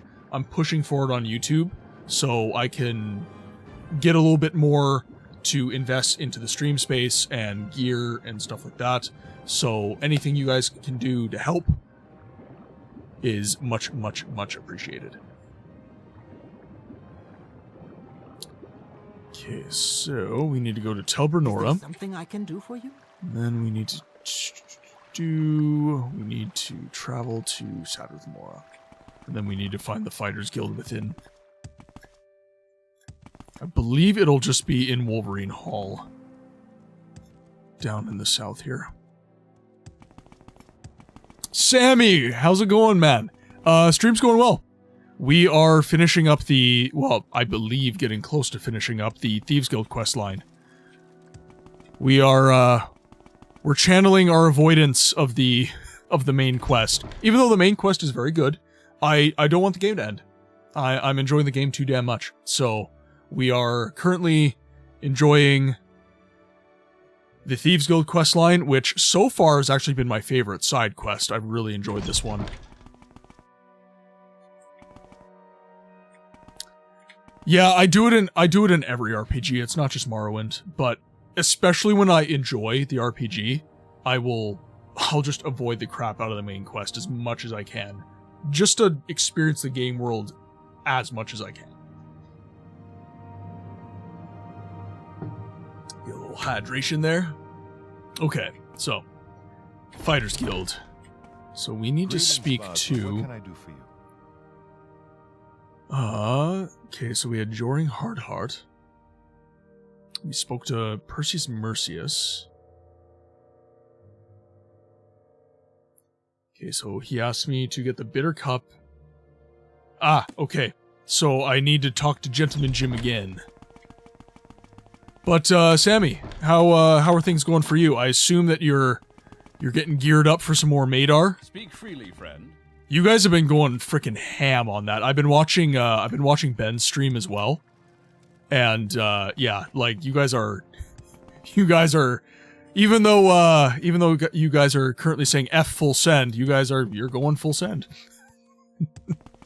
A lot of times once you main quest, the RP part of the RPG gets severely narrowed, in my opinion, without getting extremely creative. You know, and that's the interesting thing about, I think that's something really, really interesting about open world games, is we kind of talked about this, K Mello in the stream on Tuesday. He asked me, what game do I think provides the highest level of freedom while still maintaining a cohesive story in existence? And frankly speaking, I didn't have an answer that I liked. There are obviously some games that come to mind. And those games are almost always really, really good RPGs. They're not necessarily games that provide a lot of freedom and a cohesive story within the scope of that freedom. What was that? The context of this conversation, by the way, was prompted by Daggerfall, which provides you so much freedom. It's insane. It's too much. Like, it's not a sweet spot. Yeah, and I kind of agreed with you, Dragon. So you voted for either Dark Souls and or the argument can be made for Daggerfall. So my problem with Daggerfall in this context of, you know, what game provides the most freedom without losing a cohesive story is Daggerfall's procedurally generated world is amazing. It engenders quite a bit of awe in everybody who plays the game. The problem with Daggerfall is that there's nothing in it. Right? Okay, speak of the devil and he shall appear. K Mello, welcome to the chat, my friend. So Daggerfall's world is procedurally generated, so as are its dungeons, and a lot of its quests are very samey within this world. It provides a lot of freedom, but that freedom almost feels meaningless because the game just has nothing in it other than, you know, the main story, frankly speaking. That being said, I'm not taking away from how amazing Daggerfall was for the time. So, Daggerfall to me loses when talking about that question. I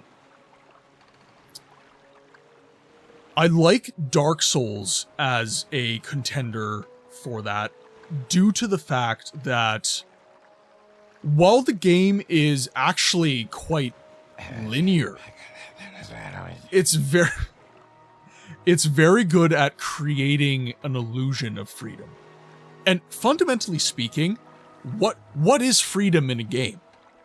Ultimately, it's what we feel. So if you feel free in a game, then even if the game's not open world, you are free. You are experiencing freedom within that particular game universe. Pokemon is a great example. I got my Pokemon guy, Sammy, in the chat. Pokemon is an incredibly linear story, but there is an immense amount of freedom within the story blocks, right?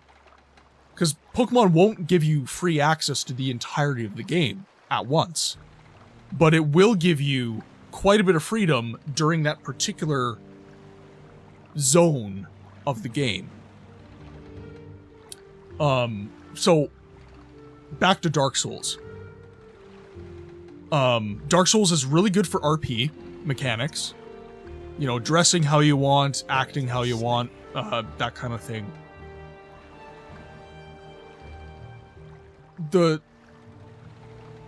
the part where Dark Souls kind of loses me in the contention there is that fundamentally it is a little bit like it's not really open world at the end of the day.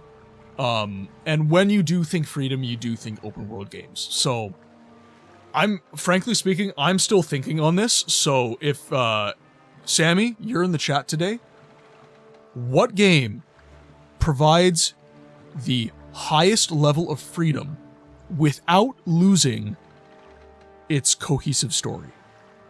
That is a question I will leave with you, my friend. You don't even have to answer today. You could just throw your answer in the Discord. But that has been plaguing my mind since Tuesday. Okay. Now, we need to go to Vivek. Yes, Outlander, what do you want? And go to the foreign quarter.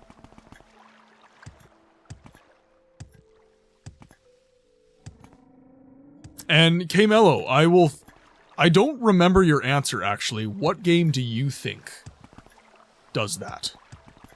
I'll throw the question back at you. Yeah, I'm gonna have to think about that one too. It's funny you label it as a feeling, because it's the only gauge I have on being able to know an answer. Yeah, exactly. Yeah, K-Mello, I'm coming for you. This goes back to me and the mini chat that Mickey and I had last stream, to which she said, The Witcher. And I did point out that The Witcher is from a book series that is from the 80s, if you're not mistaken. You are not mistaken. So it's kind of a gray area to you. And that's why I kind of stipulated that freedom within a game is a feeling. It's not a mechanic.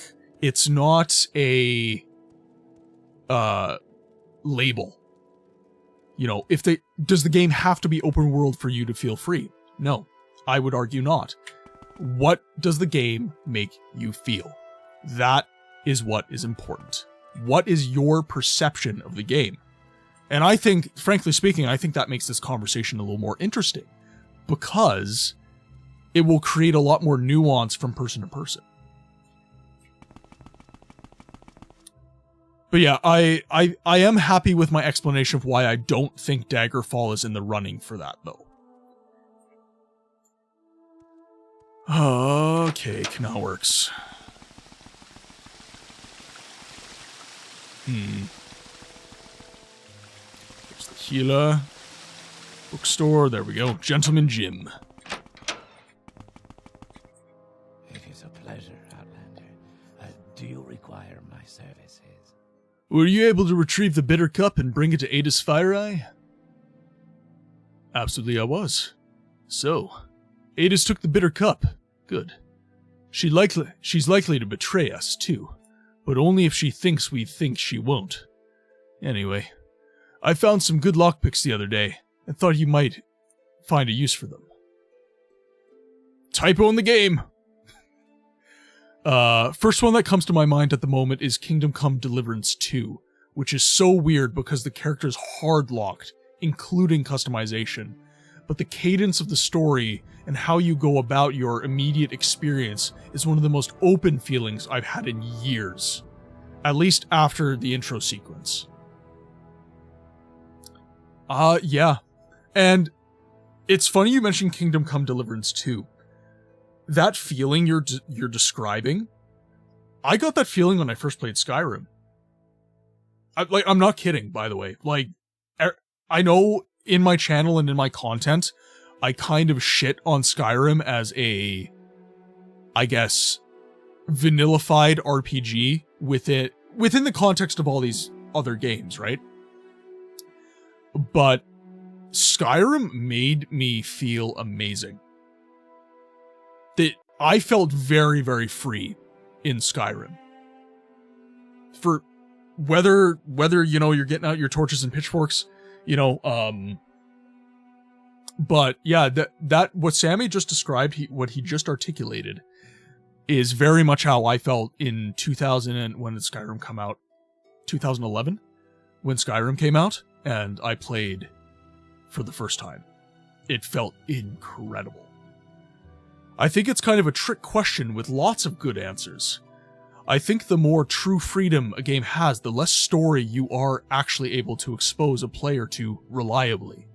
So it's more about personally where your preference of a story to freedom ratio is. For RPGs, I think I actually prefer very restrictive games. Interesting. Interesting. Okay. I like that answer. I like that answer a lot. I don't remember, I recall speaking to this a little bit on Tuesday, but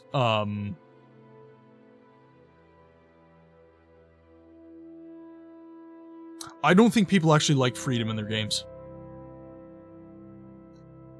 I think that a lot of people want to... They want a sandbox. They don't want the whole world. Because the whole world is too much. It's too much choice. It's too much magnitude for one to comprehend at the same time. We also live in a time where a lot of people like to do completion runs. So you end up in a situation where, you know, if I can't do every single quest line, because I want to do every single quest line, even though there's freedom in that, they're not going to like it. They want a sandbox that says, you can do this, this, this, and this, but we don't care about the order. Like, really, when we talk about open world games, that's really what we're talking about most of the time. It's, you don't actually have freedom, we're just kind of letting you make your choices we're letting you make preordained story beats happen in whatever order you want, but they're still preordained story beats. If that makes sense. I hope it does. I also saw... Okay, I'm gonna finish this. I saw Sammy say something, and I need to scroll back in the chat to actually see it. I'm not like you. I don't have a big kind of Axis monitor to see chat and everything.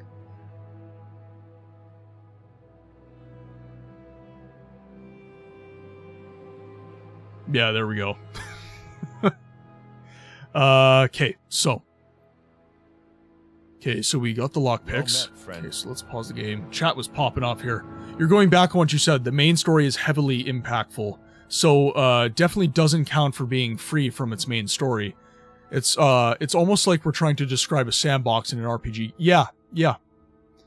I love Elden Ring, but not for the story. God of War for story does a great job, but it's way more linear. Mickey said something too.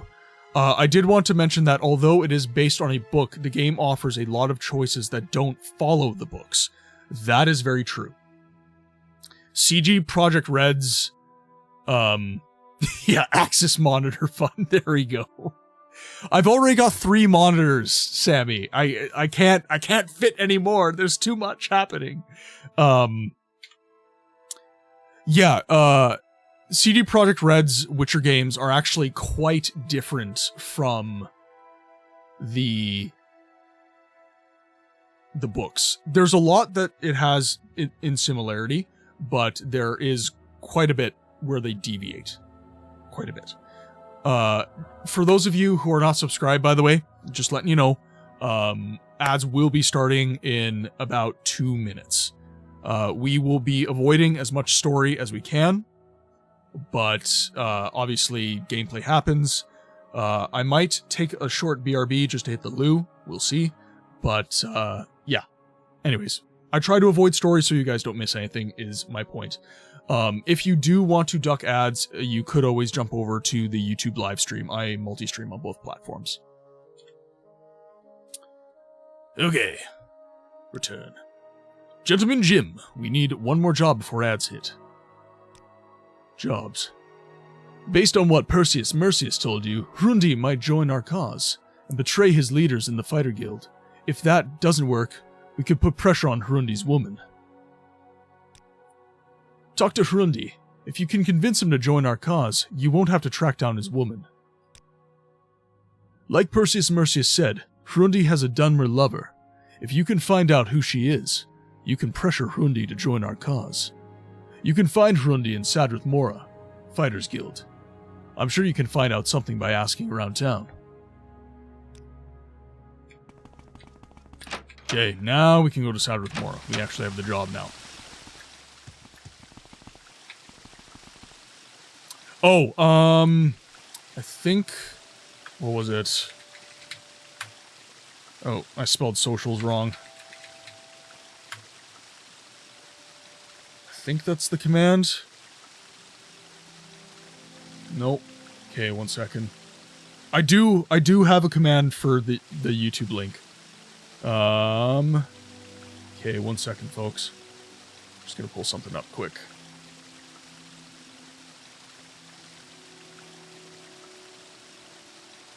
Just need to actually, like... Actually, I can pull up... There we go.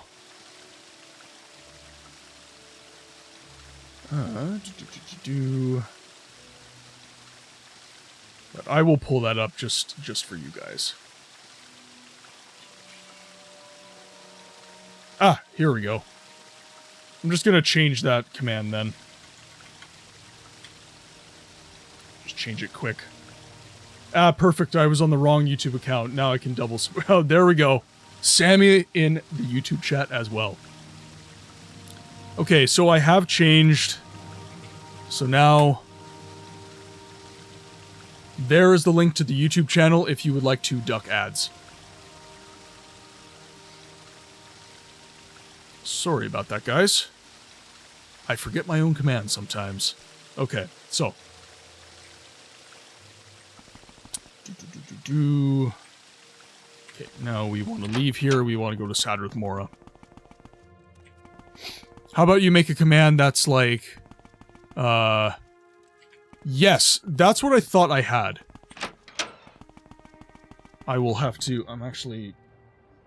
I remember everything by post-it note, so I'm actually going to put that down. So make... And yeah, instead of having like the Discord stuff come up, I can just do that. Make socials chatbot link. That is now on my to-do. Boom. We aren't perfect, chat. We do what we can.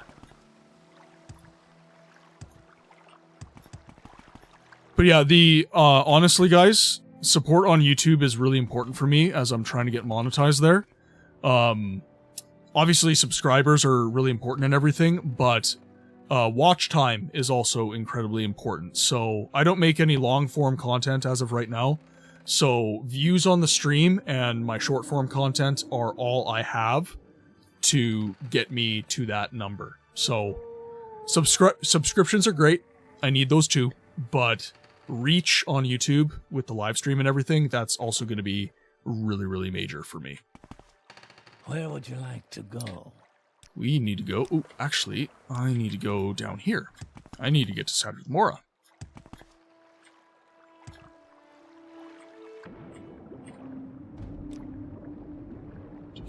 Tel Brenora. Sadrith Mora. There we go.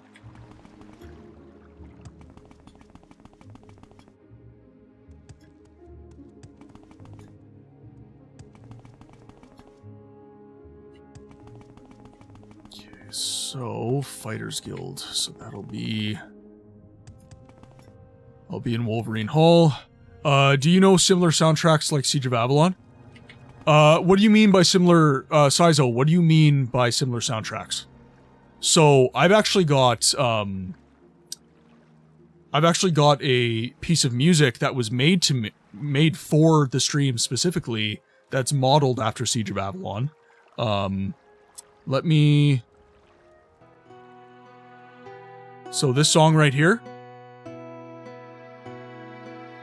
this is actually a member of the community who I reached out to who makes music. He makes, for the most part, he makes like dark wave synth stuff. But he wrote this for the stream. He wrote this for me. By the way, if we have any musicians in the community that would like to make music specifically for the stream, reach out to me in the DMs, man. The more music I have to throw out the stream, the better. Obviously, like, if you're an artist, I do pay for my art. If you're gracious enough to basically not charge me for your artwork, obviously, thank you. That's so appreciated. But if you're wanting some paid work, you know, I would rather use members of this community than like Epidemic Sound, for example. And yeah, so he's a Siege of Avalon fan. His handle is Virtual Bread. Speak freely, friend. And he did a fantastic job. I absolutely adore the music he wrote. Anytime, friend. I'm right here. Do I know similar soundtracks though? If you're on the Discord, Sizo, look at the music channel. Rugsag Sepp, who is probably the biggest Siege of Avalon fan you'll ever meet in your life, he posted a piece of music that was also inspired by Siege of Avalon that he commissioned for the expansion mods that he created for the game. So there's fresh pieces of music that are being made that are inspired by Siege of Avalon, and they're being posted in our community. And if you're ever wondering, you can always ask in the Discord as well. You look like Hrundi. Ah, yes. You're here for orders or advancement, associate. Or was there something else you wanted? We want you to like us, so we're going to persuade you. Sharing is good, Paige. I like sharing. Alright. How about joining our cause? Alright, Paige. You've convinced me. But Goring knows who my lover is. If he suspects anything, he'll take her away from me. I'll go along for now. Just be sure to take Goring out quickly. Don't give him a chance to regroup. For her sake. And yours. I think it's thanks to him that Siege of Avalon is on Steam, as far as I know. Yes, man, okay. This has been one of the most amazing things about doing this stream, is the passion that everybody has for the games that we're playing. Like, obviously Morrowind is a more popular title than a game like Siege of Avalon, but I didn't know how passionate the fans were about Morrowind. You know, for me, Morrowind was kind of like, at least within my friend circle, Morrowind was kind of the ugly duckling that only I liked. Everyone was like, ugh, like, ew. I'll play Oblivion, I'll play Skyrim, but Morrowind, ugh, like, that dice roll, can't do it. So I was like, okay, like, what about the story, though? You know? And through this stream, I've met a very passionate group of people that absolutely adore Elder Scrolls 3 and earlier games within the franchise. And the same thing with Siege of Avalon. Okay, I'm gonna get sappy here for a second. So, I was let's say 2 months into streaming, maybe even less. It might have been like 5 weeks. And I was playing Siege of Avalon exclusively. That's all I was playing. And Sepp showed up in my chat one day. And I grew up in Canada. I live in Canada. Nobody in my country knows what that game is. Nobody. And he hopped in the chat and he started talking to me. And he knew what he was talking about. He knew the lore. And I was like, oh my god. Like, this guy's a bigger fan of this game than I am. And I considered myself a big Siege of Avalon nerd, but this guy, like, he knew everything. He knew the game inside and out.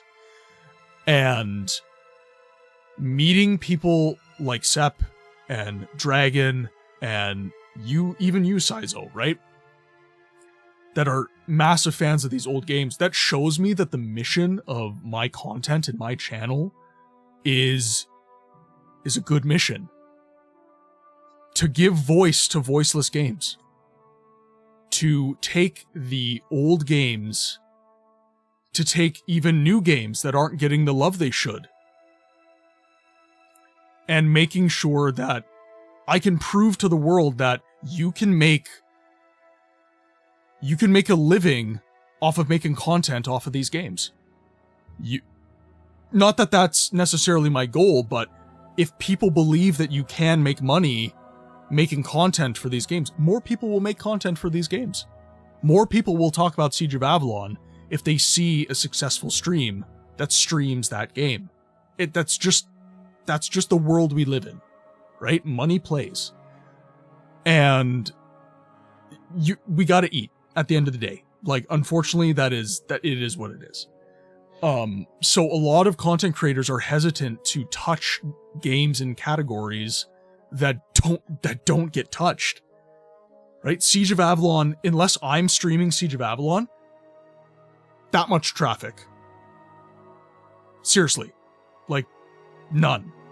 So the bigger I can get this channel, the more traffic there will be, the more content I will be putting out, and then the game gets seen. And that, to me, is really important, because if we don't do stuff like that, the game's just going to get abandoned because it's not making companies like Steam money, even though the game is super cool and, frankly, important within the context of gaming history more broadly. So I guess what I'm trying to say is thank you, because your support is what is keeping this channel afloat. If I had continued to have like one person watching me, it would have been tough to keep streaming, especially like the hours that I'm doing. I'm not like, I'm not doing 12-hour streams or anything, but I'm making this work alongside a full-time job in the trades.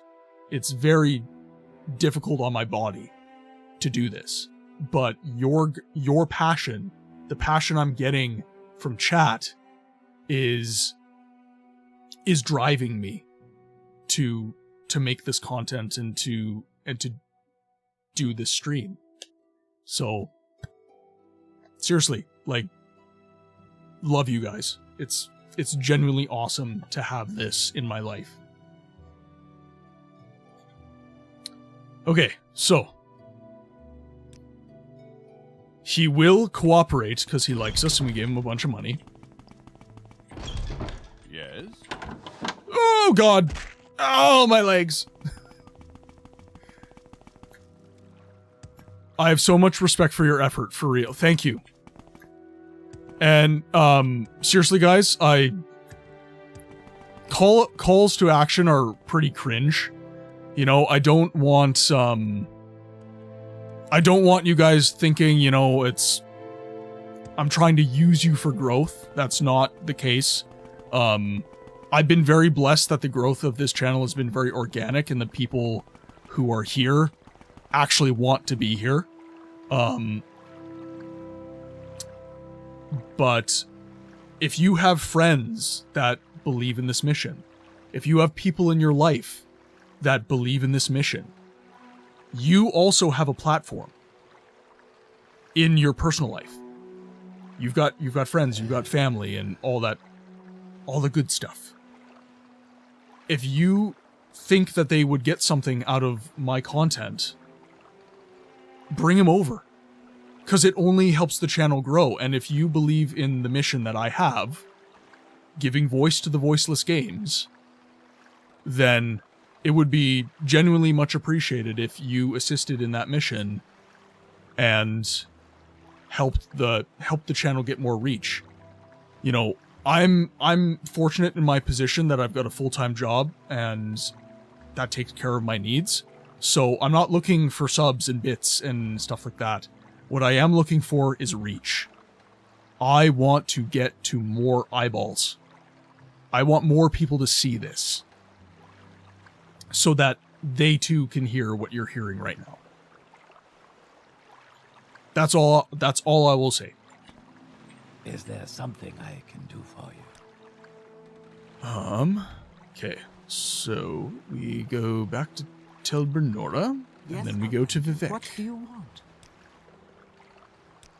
And I'm sorry that, you know, for those of you who have been long-standing members of the community and have seen that spiel many, many times and are becoming accustomed to my rants, I apologize in a sense because you've heard all this before, but there's some new people here. There's some new faces, right? So I want to make sure that other people are hearing what I'm about. That's all.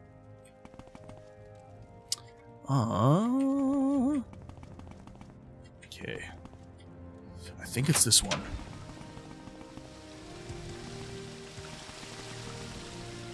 Is there something? This is the wrong one. Bamboozled again.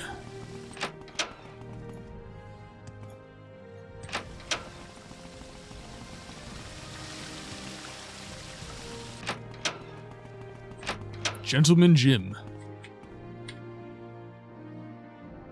What's the situation with Pardon me. Ooh, I need water. Got a frog in my throat.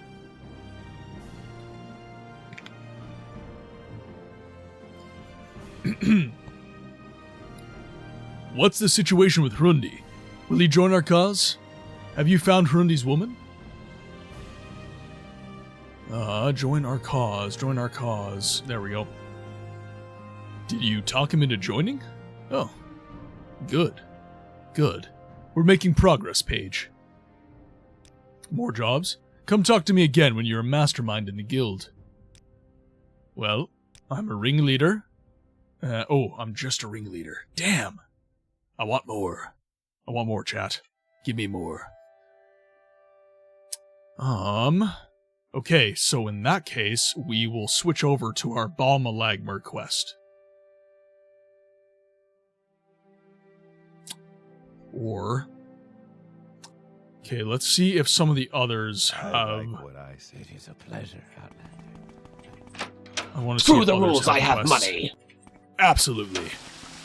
In fact, I have $49,000, which I wish was real. I'm gonna prove my manhood to you by beating you in a children's card game.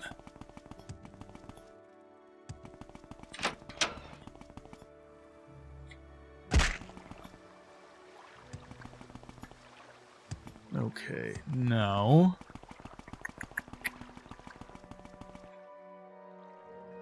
I'm gonna go to Balmora and see if our Khajiit friend Sugar Lips has some quests. Let's see here.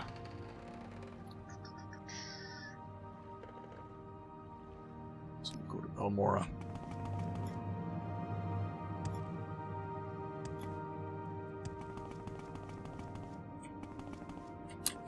Wrong way. Jim Stacy's the last quest giver for the Thieves Guild. You should just need to rank up as far as I'm aware from this point. Oh, okay. In that case, all we should need... Next rank is Mastermind. We need an agility of 34 and a personality of 34, which is done and done. You need 1 skill at 80 and need 2 skills at 30 of Marksman, Short Blade, Light Armor, Acrobatics, Sneak, and Security. Okay, so we have 1 skill at 80 for sure. Marksman is 100. Now, what of Sneak?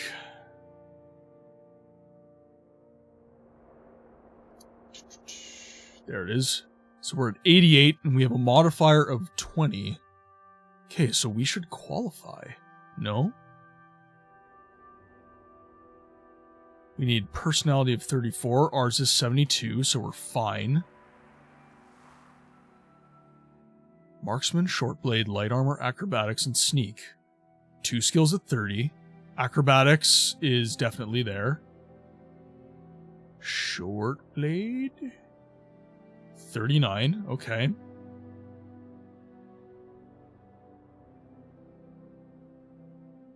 We meet the criteria. Yeah, we meet the criteria here. Okay, well, we'll head back to Vivek. I'm actually gonna walk this time around. We're gonna take the scenic route. Been doing enough fast traveling.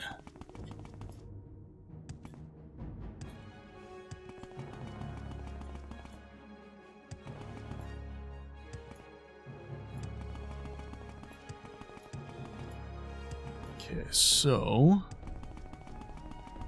since we I'm not sure why he said we didn't qualify then. Hello, doggy. How are you today? How are you going? I really do need to set up that doggy cam. You guys have been asking forever. My room is slowly shaping up.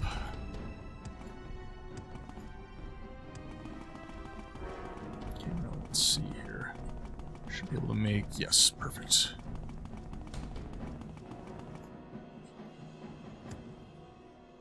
Whoop! Don't want to hurt myself. Okay, Vivek's not too much farther. Gonna be at Pelagiad soon. Come on. Hey, Monty! Necro! How's it going, guys? It's awesome to have... How's your days been? Just wanted you to know. Falling asleep to my voice. Well... I hope you find very good sleep from my dulcet tones. Monty, the day has been very good. You missed me gushing about the mission of the channel. You've been playing Night Rain. How are you liking that? I had a lot of people a lot of people in my world were very skeptical of Night Rain. And I really suck at Souls-like games, so I am not jumping on the bandwagon just yet. So I'm interested on your thoughts. Especially if you're an avid Souls lover. It's very fun. I like it more than normal Elden Ring. What do you like more about it? Like, what about Night Rain? Is it like the preordained builds? And like the, I guess, the different dungeoneering that kind of makes it better? Or... Because a lot of people, because it was kind of breaking the standard Dark Souls formula for a more, let's say, MMO style experience, a lot of people really didn't like that.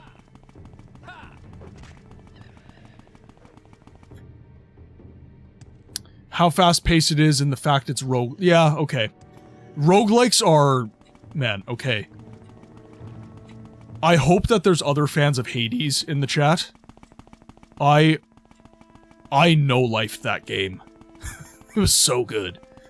And Hades, in my view, I don't think many games do roguelike better than Hades. So yeah, it is interesting that, that Night Rain is roguelike. You haven't played... Okay, you gotta get on that, Monty. You have to do it. Yeah, Hades is absolutely addictive. You will never stop. There's Vivek. So, okay. Sammy, I don't know if you're still here. I hope you are. But if anyone watched his Snowy Sam stream, so Sammy has 2 channels. He's got, let's see if I can actually shout out both of his channels here. So if you're super into Pokemon, and shiny hunting in particular, Sammy Snow is... He's the man. He's awesome. And then, let's see if I can And then this is his variety stream, where he streams a lot of Elder Scrolls and other games. Yes, yeah. He's currently doing a challenge, shiny hunting challenge for Madar right now, which is really, really cool. I've been really enjoying that. I'm a massive Pokemon lover outside of, kind of our more fantasy-oriented gaming. But yeah, on his Snowy stream, he was showcasing Morrowind because he's really interested in starting to play it. Like, more earnestly after he gets through the Oblivion remaster. And one mod that he has, and this is kind of what I'm getting at here, is he has a mod that kind of extends the sight horizon of the game. And for stuff like Vivek, you can kind of see it clipping in a little bit there. But if you can see Vivek from a distance, like you can in, say, like the Oblivion remaster, Morrowind is a really, really, really, really pretty game. And a mod like that just brings that to the forefront, which is really, really cool. Tamriel Rebuilt is... Yeah, TR is after I also extend viewing distance. Yeah, exactly. I really, really want to get into Tamriel Rebuilt, but this initial stream that I'm doing of Morrowind is meant to be as close to vanilla as I can possibly get it. And then I'm gonna get into a more modded playthrough of the game. Okay, now, what am I doing here? I'm talking to you guys too much. I am losing myself. Okay, right. So I meet the criteria. So I should be able to level up here in the guild. Okay, now. What did I do to deserve this honor? Do you require my services? You're yapping, you're allowed to yap. Yep. That's why you come here, isn't it? For my yapping. Okay, so, Thieves Guild. We need 1 skill at 80, and we need 2 skills at 30. The skills are Marksman, Short Blade, Light Armor, Acrobatics, Sneak, and Security. We have that. So... Come on, man. No one questions your skills as a thief, but some question your loyalty. You should do more jobs for your brother thieves. I got your DM on Twitch, but apparently my phone number is linked to an old Twitch I didn't have access to, so I wasn't able to respond to you. Yeah, I noticed that you had come in at the tail end of a stream, so I just wanted to give you a shout and let you know that I saw you, and it is appreciated. I know that not everybody can accommodate my hours, so whenever people are able to jump in and view the stream, I'm very, very grateful for it, so I just wanted to let you know that I saw you and I appreciated you. Okay. So, this is, I think I'm stuck. Because we meet the criteria to advance, and he says we need to do more jobs, and then we're supposed to come talk to him again when we're a mastermind in the build in order to get jobs. Yeah. So what I'm going to do is I'm going to go to the other Thieves Guild quest givers. I'm just going to see if they have jobs. And if they don't, what I'm going to do is I'm going to have to get into the console. And I'm going to have to make myself a mastermind. Yep, Dragon, I got you on standby, my friend. Okay, so we're going to go to Balmora. We're going to go to Sadrith Mora. We are going to go to... There's Balmora, Sadrith Mora, and Alderwood. We're going to go to all of those. My Thieves Guild quest completely broke around the point where you get the Bitter Cup. So we got we got past the Bitter Cup. We have got all of our followers for our fight against the Kamana Tong. But now we're stuck in getting to mastermind status so we can get some more jobs. And I think the Bal Malagmer is actually a separate storyline entirely, so I don't think dumping time into that is going to help us here. So let's travel to Balmora. We'll go visit the Sugar Lips. We shall see what she has to say. I have a feeling that you and I are about to become very close. Okay, so we are a ringleader.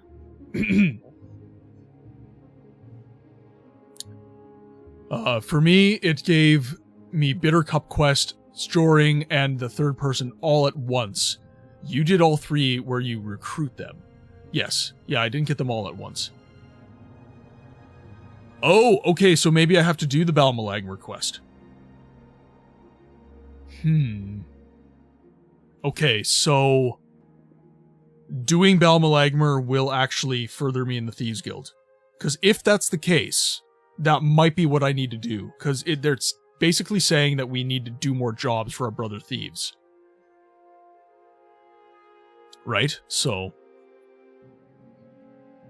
if that's the case, I'm gonna start dumping time into Bal Malagmer.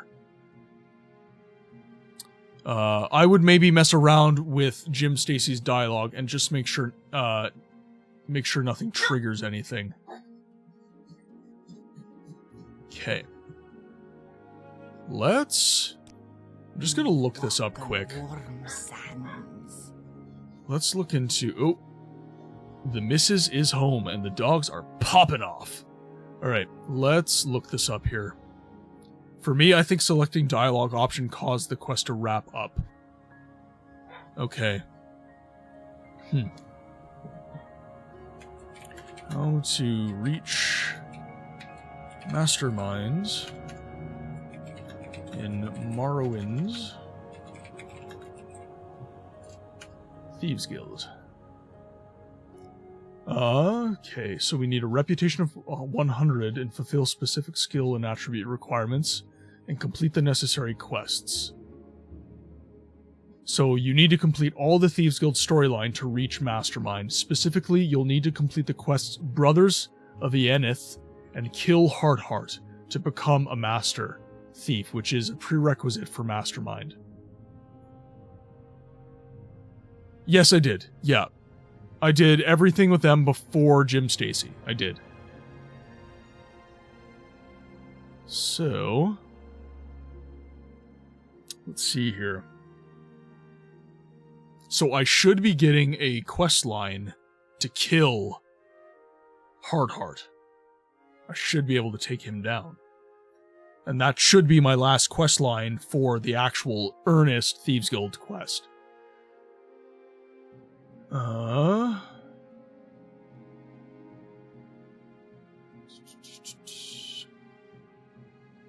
Yes, if you haven't done that one, that's required for Stacy for sure. Okay, so let's return to the game here.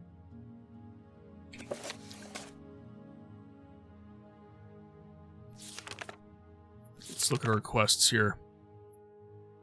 So we should have down here Thieves Guild, Bal Malagmer and Hilarevu Locket. Okay, so that is a Thieves Guild quest. Okay, so it looks like...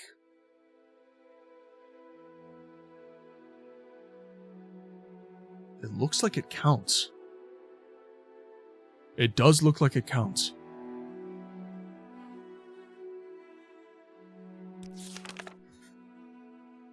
Gentleman Jim Stacy asked me to find the Hilarevu Locket in Venom Manor in Old Run and return it to Breas Hilarevu in the name of the Bal Malagmer. Okay. Now let's...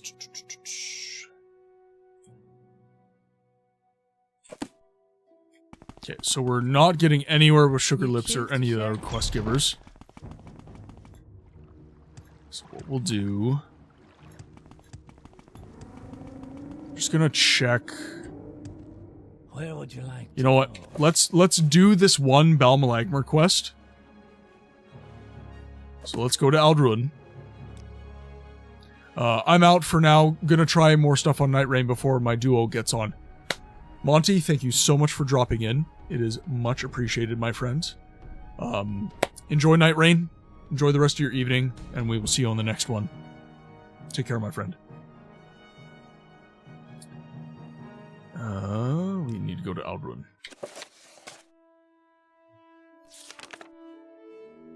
So, Thieves Guild. Scroll down, scroll down.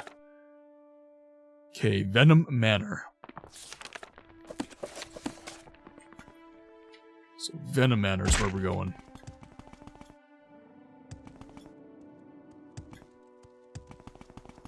So, I assume that will be in here. Pardon me, in here.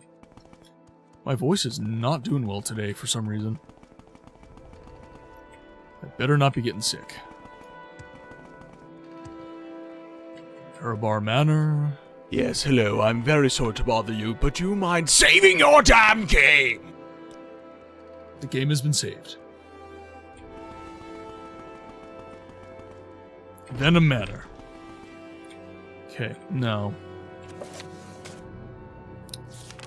Let's just pull it up.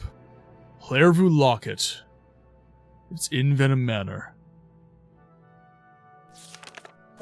Okay, so we're looking for a locket. Right wing. Is there something you need? Bruh. What do you think of our city, Outlander? This must be Dwemer. Full Dwemer. Jeez, that is crazy. That looks so good. Okay, guard quarters. We have the Venom Manor private quarters. It's gotta be here. So how... So Venom uses Dwemer. Huh. Interesting. Okay, so these are the bedrooms. Okay, we're gonna have to arm John Cena. You can't see me.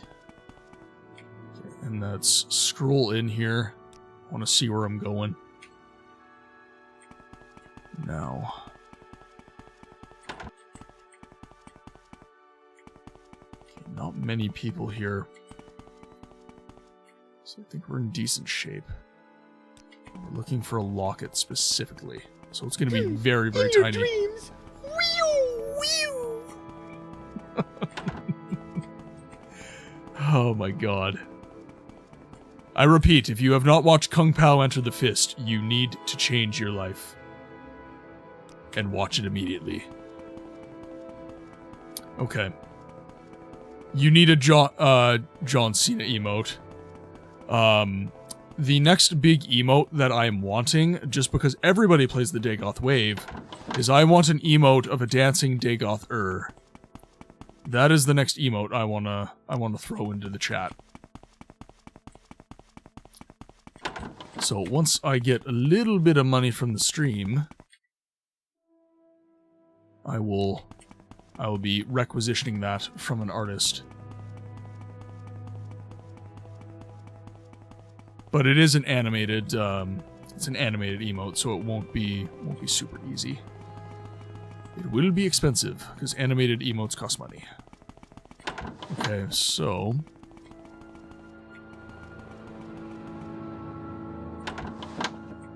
we have some more bedrooms here. I shouldn't have to hide initially. We've gained our Longblade skill. Okay, so we have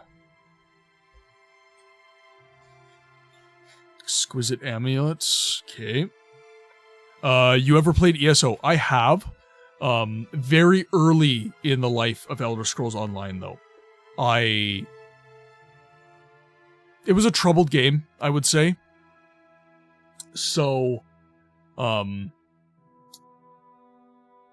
just didn't devote my time to it. I preferred the single-player experiences. And fundamentally speaking, I normally don't enjoy MMO.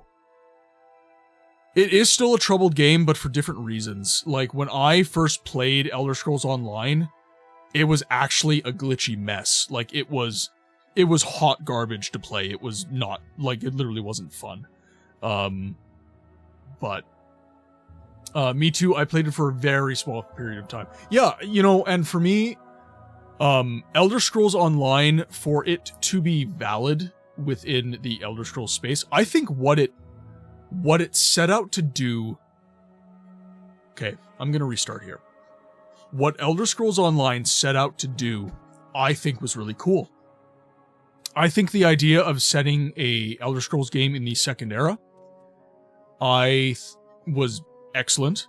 I think that the overarching theme of, like, another Oblivion Crisis with Cold Harbor was really, really cool. Those are all stories I want to know about, I want to play through. Where Elder Scrolls Online lost me was in the implementation. It's too simplified. It's not RPG enough. It's not Elder Scrolls enough even. You know, when I see Devaith Fear from Morrowind in Elder Scrolls Online, it looks like I'm watching a Muppet version of Devaith Fear converse with me. It's not deep enough. I'm not interacting with the character on a deep enough level. It's too simple for me to extract the value that I want out of the experience. I'm not necessarily mad that it exists, but I don't get anything out of it, so I don't play it.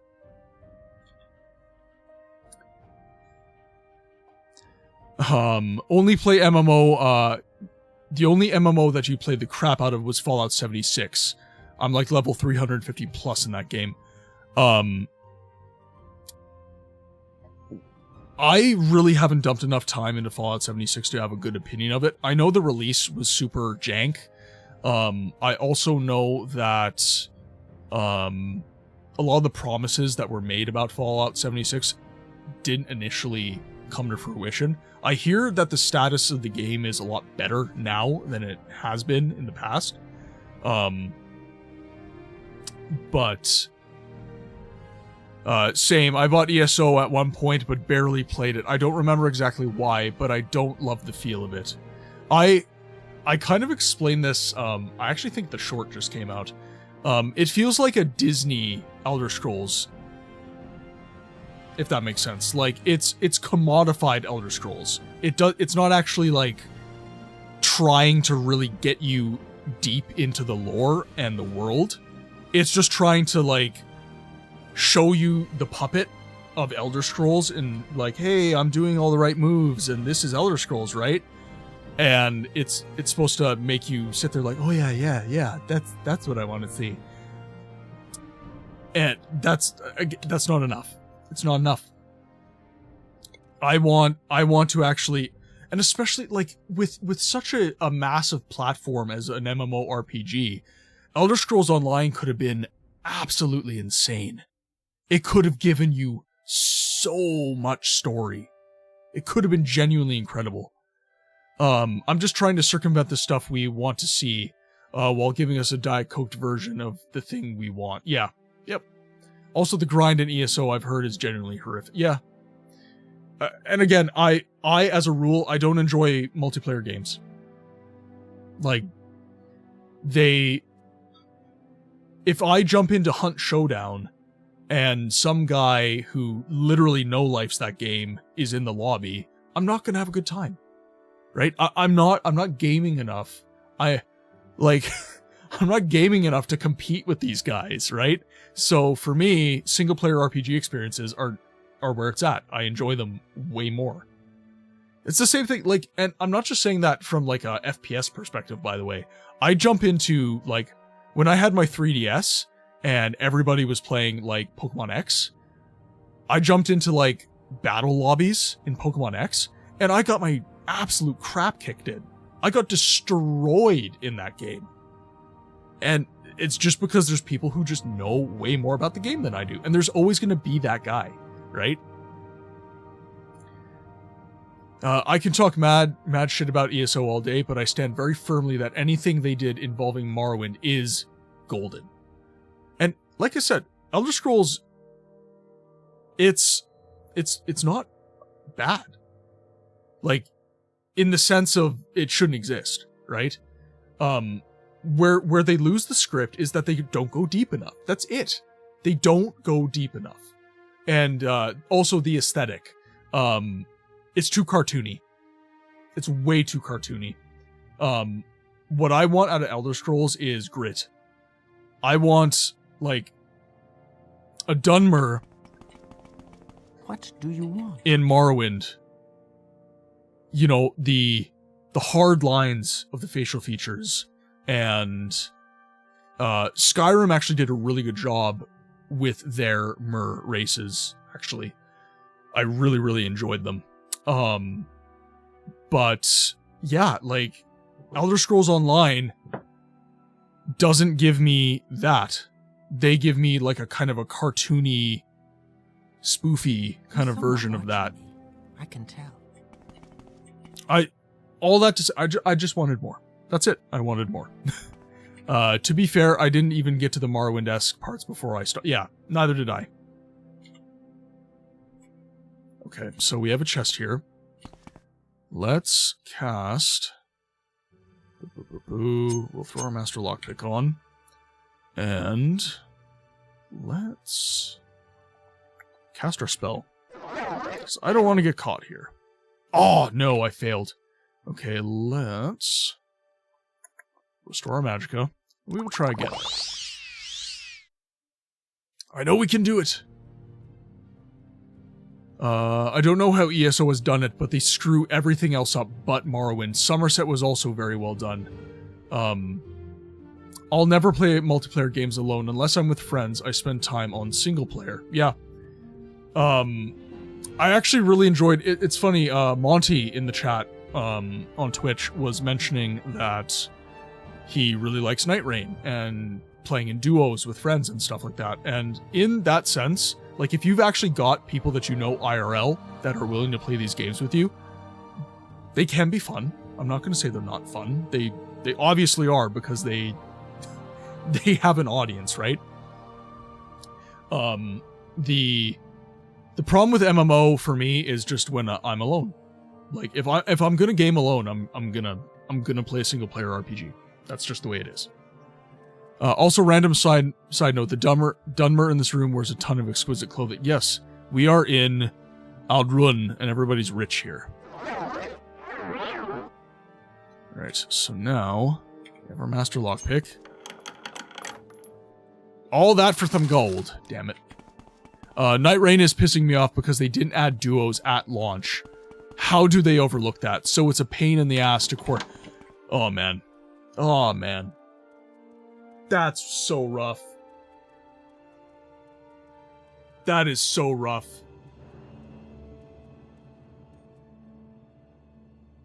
Jeez. Okay, I've been ranting a lot, so I don't want to get on a soapbox about that, but just know that I'm ticked off by that news. Like, what? Needless to say, I totally agree with you. How does that get missed? We have a team of 3, but it's like everyone has to be available at the same time, which is easier said than, yeah, 100%.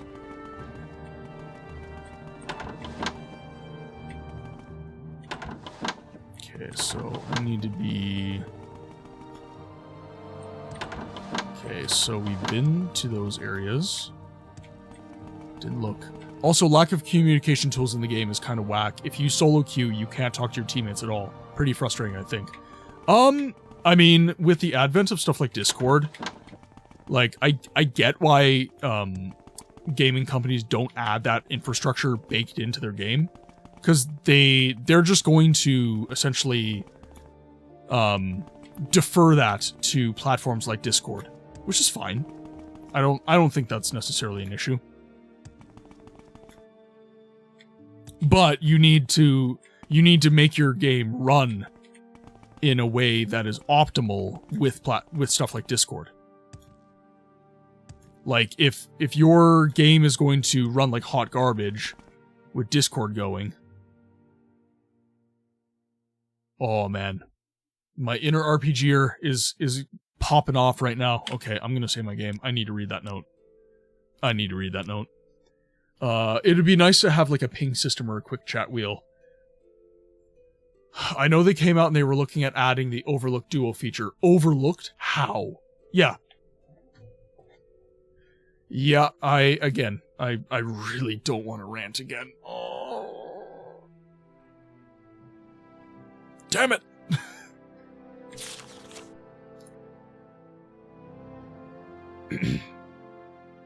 Malsa, keep your special guest in the room behind the tapestry. Make sure the door is locked, and that he is under guard at all times. If he escapes, I will blame you. V. Well, V is not a very nice person. Alright. Okay, we're gonna sneak. Okay, we're gonna get in trouble here.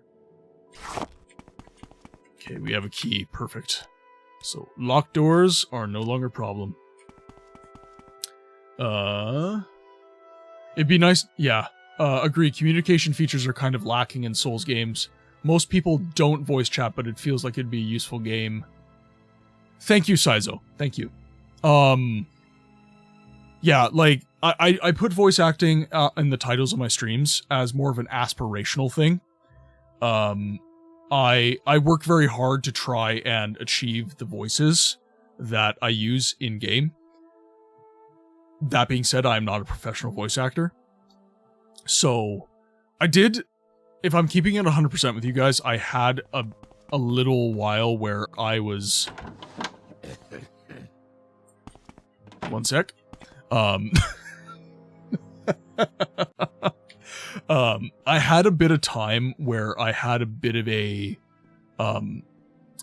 crisis of self-perception. I didn't think I was good enough to actually say voice acting in the titles of my streams. I really felt like I was being disingenuous with the title when I put that there. Luckily, I have some very good friends that kind of got me to give my head a shake and told me that, you know, do you think that so-and-so was a good voice actor when he started? Probably wasn't. It was through practice that he got good. And your audience is watching you not because you are a good voice actor, but because you will become one. So keep that in your title, please, is essentially what he said to me. And maybe I don't become a good voice actor, but I have to try. And I'm glad that you guys have been gracious with me and have let me know that what I'm doing is cool to you.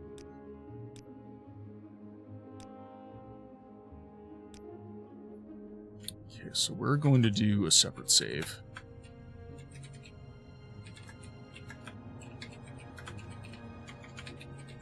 Prisoner in Venom Manor. Okay. So someone is being held against their will, which is no bueno. However... Okay, so this is the right wing. This is the guard quarters.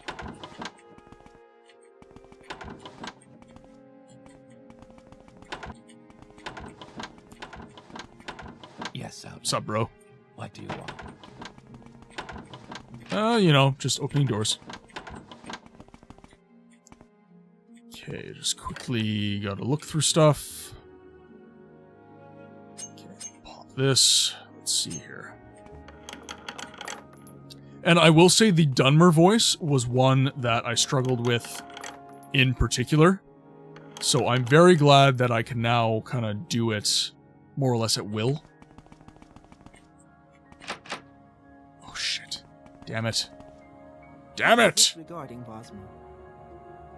Okay, you just got your beers.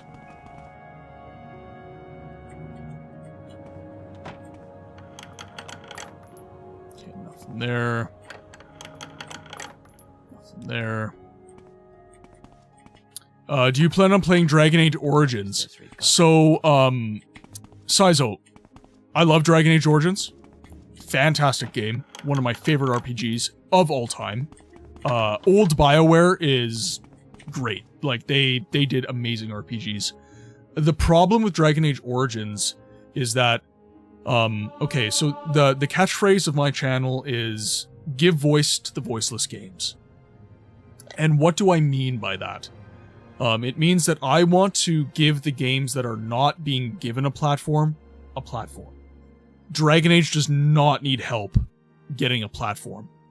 I want to focus on games like Siege of Avalon, Arcanum, Arx Fatalis, games that are no longer a part of the popular game vernacular. And these games are getting forgotten for that reason. Dragon Age Origins is not getting forgotten by anyone anytime soon. So, while that is an amazing game, I love it, and I would love to play it, there are so many other games that I need to touch upon prior to playing that game. I'm not saying I never will. I'm saying that right now, I need to be giving other games my attention so that I'm meeting kind of the self-criteria for my channel. Another thing is those old RPGs almost invariably have no voice acting, and that is one of the ways in which I provide the value, shall we say, to these games. Is I take a game that has no voice acting and I give it voice acting. You know, for better or worse. Maybe I don't do the best job in the world. You know, maybe somebody would do it better, but that is my intent overall. And that is, like, that's a clear intent in my mind. Okay, so I'm gonna say Prisoner at Venom Manor.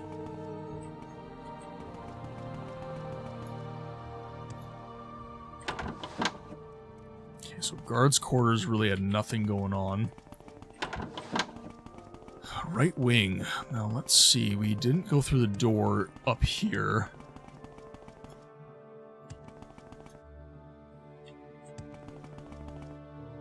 So private quarters. Ooh, interesting. Okay, I haven't seen this bit yet. Okay, so I'm looking for a locket.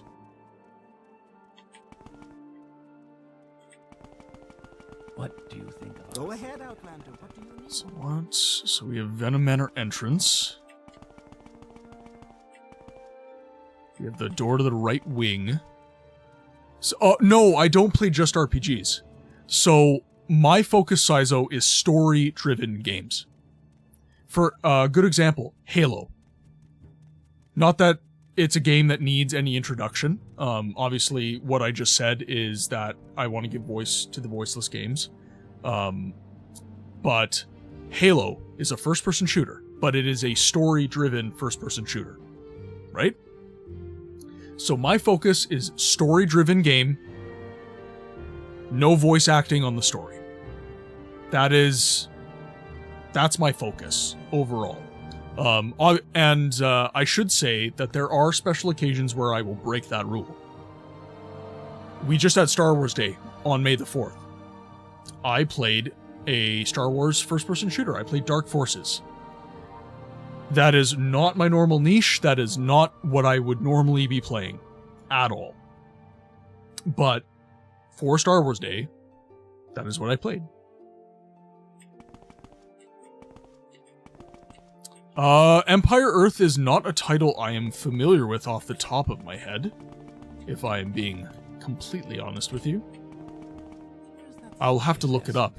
In the games chat, if you want to provide a link and perhaps your thoughts on the game, that would also be really, really cool. Okay, so it has to be in one of these personal quarters here. So let's take a deeper look. We're not being very careful. Okay, Twitch viewers, we are having ads drop in T-minus 1 minute. I try to avoid major story as much as I can while ads are running on Twitch. If you guys would like to duck ads without having to subscribe or be on Twitch Turbo, you can always hop over to the YouTube stream. Otherwise, you will be receiving ads. Obviously, if you do decide to sub on Twitch, it is much appreciated. All the money that the channel makes goes directly back into the content.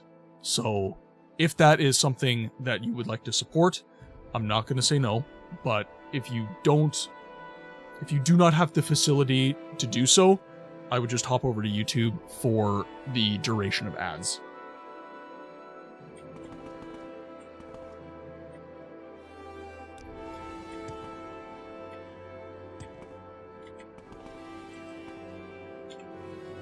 Okay, now let's...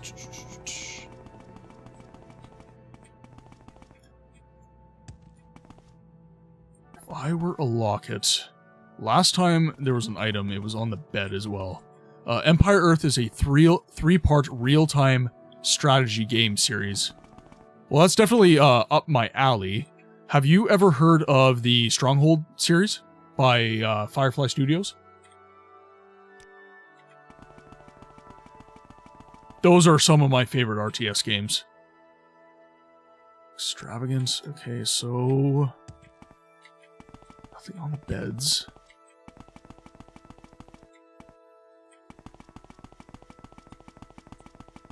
Yeah, I am a massive fan of the RTS genre.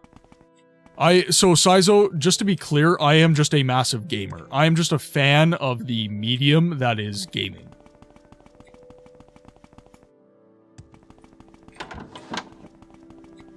Okay, let's check over here again. If I had to say my favorite genres in video gaming, though, it would be RPGs first, of course. Then it would be first-person shooter, probably. First-person shooters I really enjoy because, for the most part, you can just shut your brain off when you play those games. So when an RPG is not necessarily what I would consider a relaxing game some of the time. So, RPG is first, first-person shooter is second, and then RTS, and then probably racing game would be fourth. But okay, ladies and gentlemen, who are actually able to watch through the ads, just letting you know, after ads are wrapped up here, we are going to be looking to raid out. We are past the 3-hour mark. I apologize that I can only stream 3 hours on Tuesdays and Thursdays. If I did any longer, my personal obligations would be affected, so I simply can't, as of right now. If there is an interest in longer weekday streams, I can have a conversation with my spouse about possibly streaming on days where she has the day off, and we can kind of work things that way. But otherwise, yeah, we're kind of stuck with 3-hour streams on Tuesdays and Thursdays. But luckily, Friday and Saturday, we are able to stream much longer. Okay, so can we ask you about the amulet? I'm actually genuinely curious.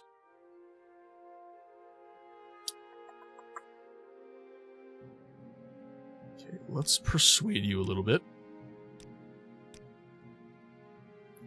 We support you unconditionally. Do whatever... Well, you support me unconditionally. Not necessarily everyone. But I get your point. It is much appreciated. I just feel bad, because I have a lot of fun with you guys in these streams. So I would love to do another, 2 hours of this. But unfortunately, I gotta go to bed. I have work tomorrow. As lame as that is.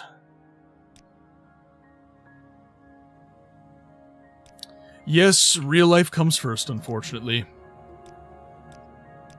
Okay, so. Ads are going to be shutting down in T-5, 4, 3, 2, 1.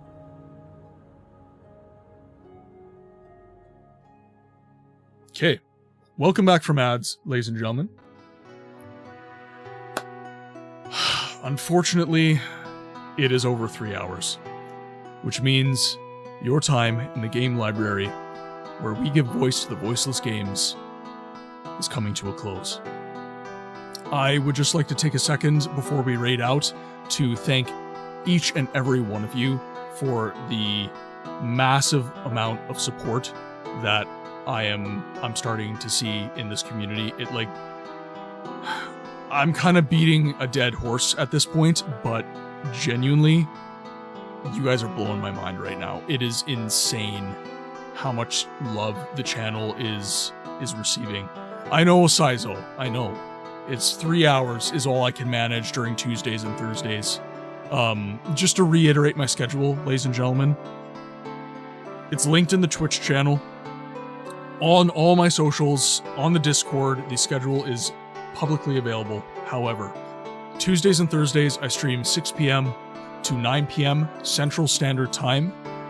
At those times, I stream the Elder Scrolls number 3, Morrowind.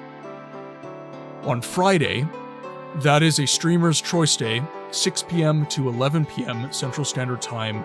My options are Arcanum or Daggerfall. And then on Saturday, I stream 10 a.m. to 4 p.m. Central Standard Time. And on that day, I stream Siege of Avalon, which is the namesake for my channel and my favorite C RPG. With that said, ladies and gentlemen, please make sure that you are followed or subscribed on all of the socials. That is Discord, YouTube, Twitch, Instagram, and TikTok, so that you are not missing any notifications. And frankly, guys, I highly recommend that you hop in the Discord. We have a lot of fun in there. The community is growing. Who knows, you might make some new friends. Just saying.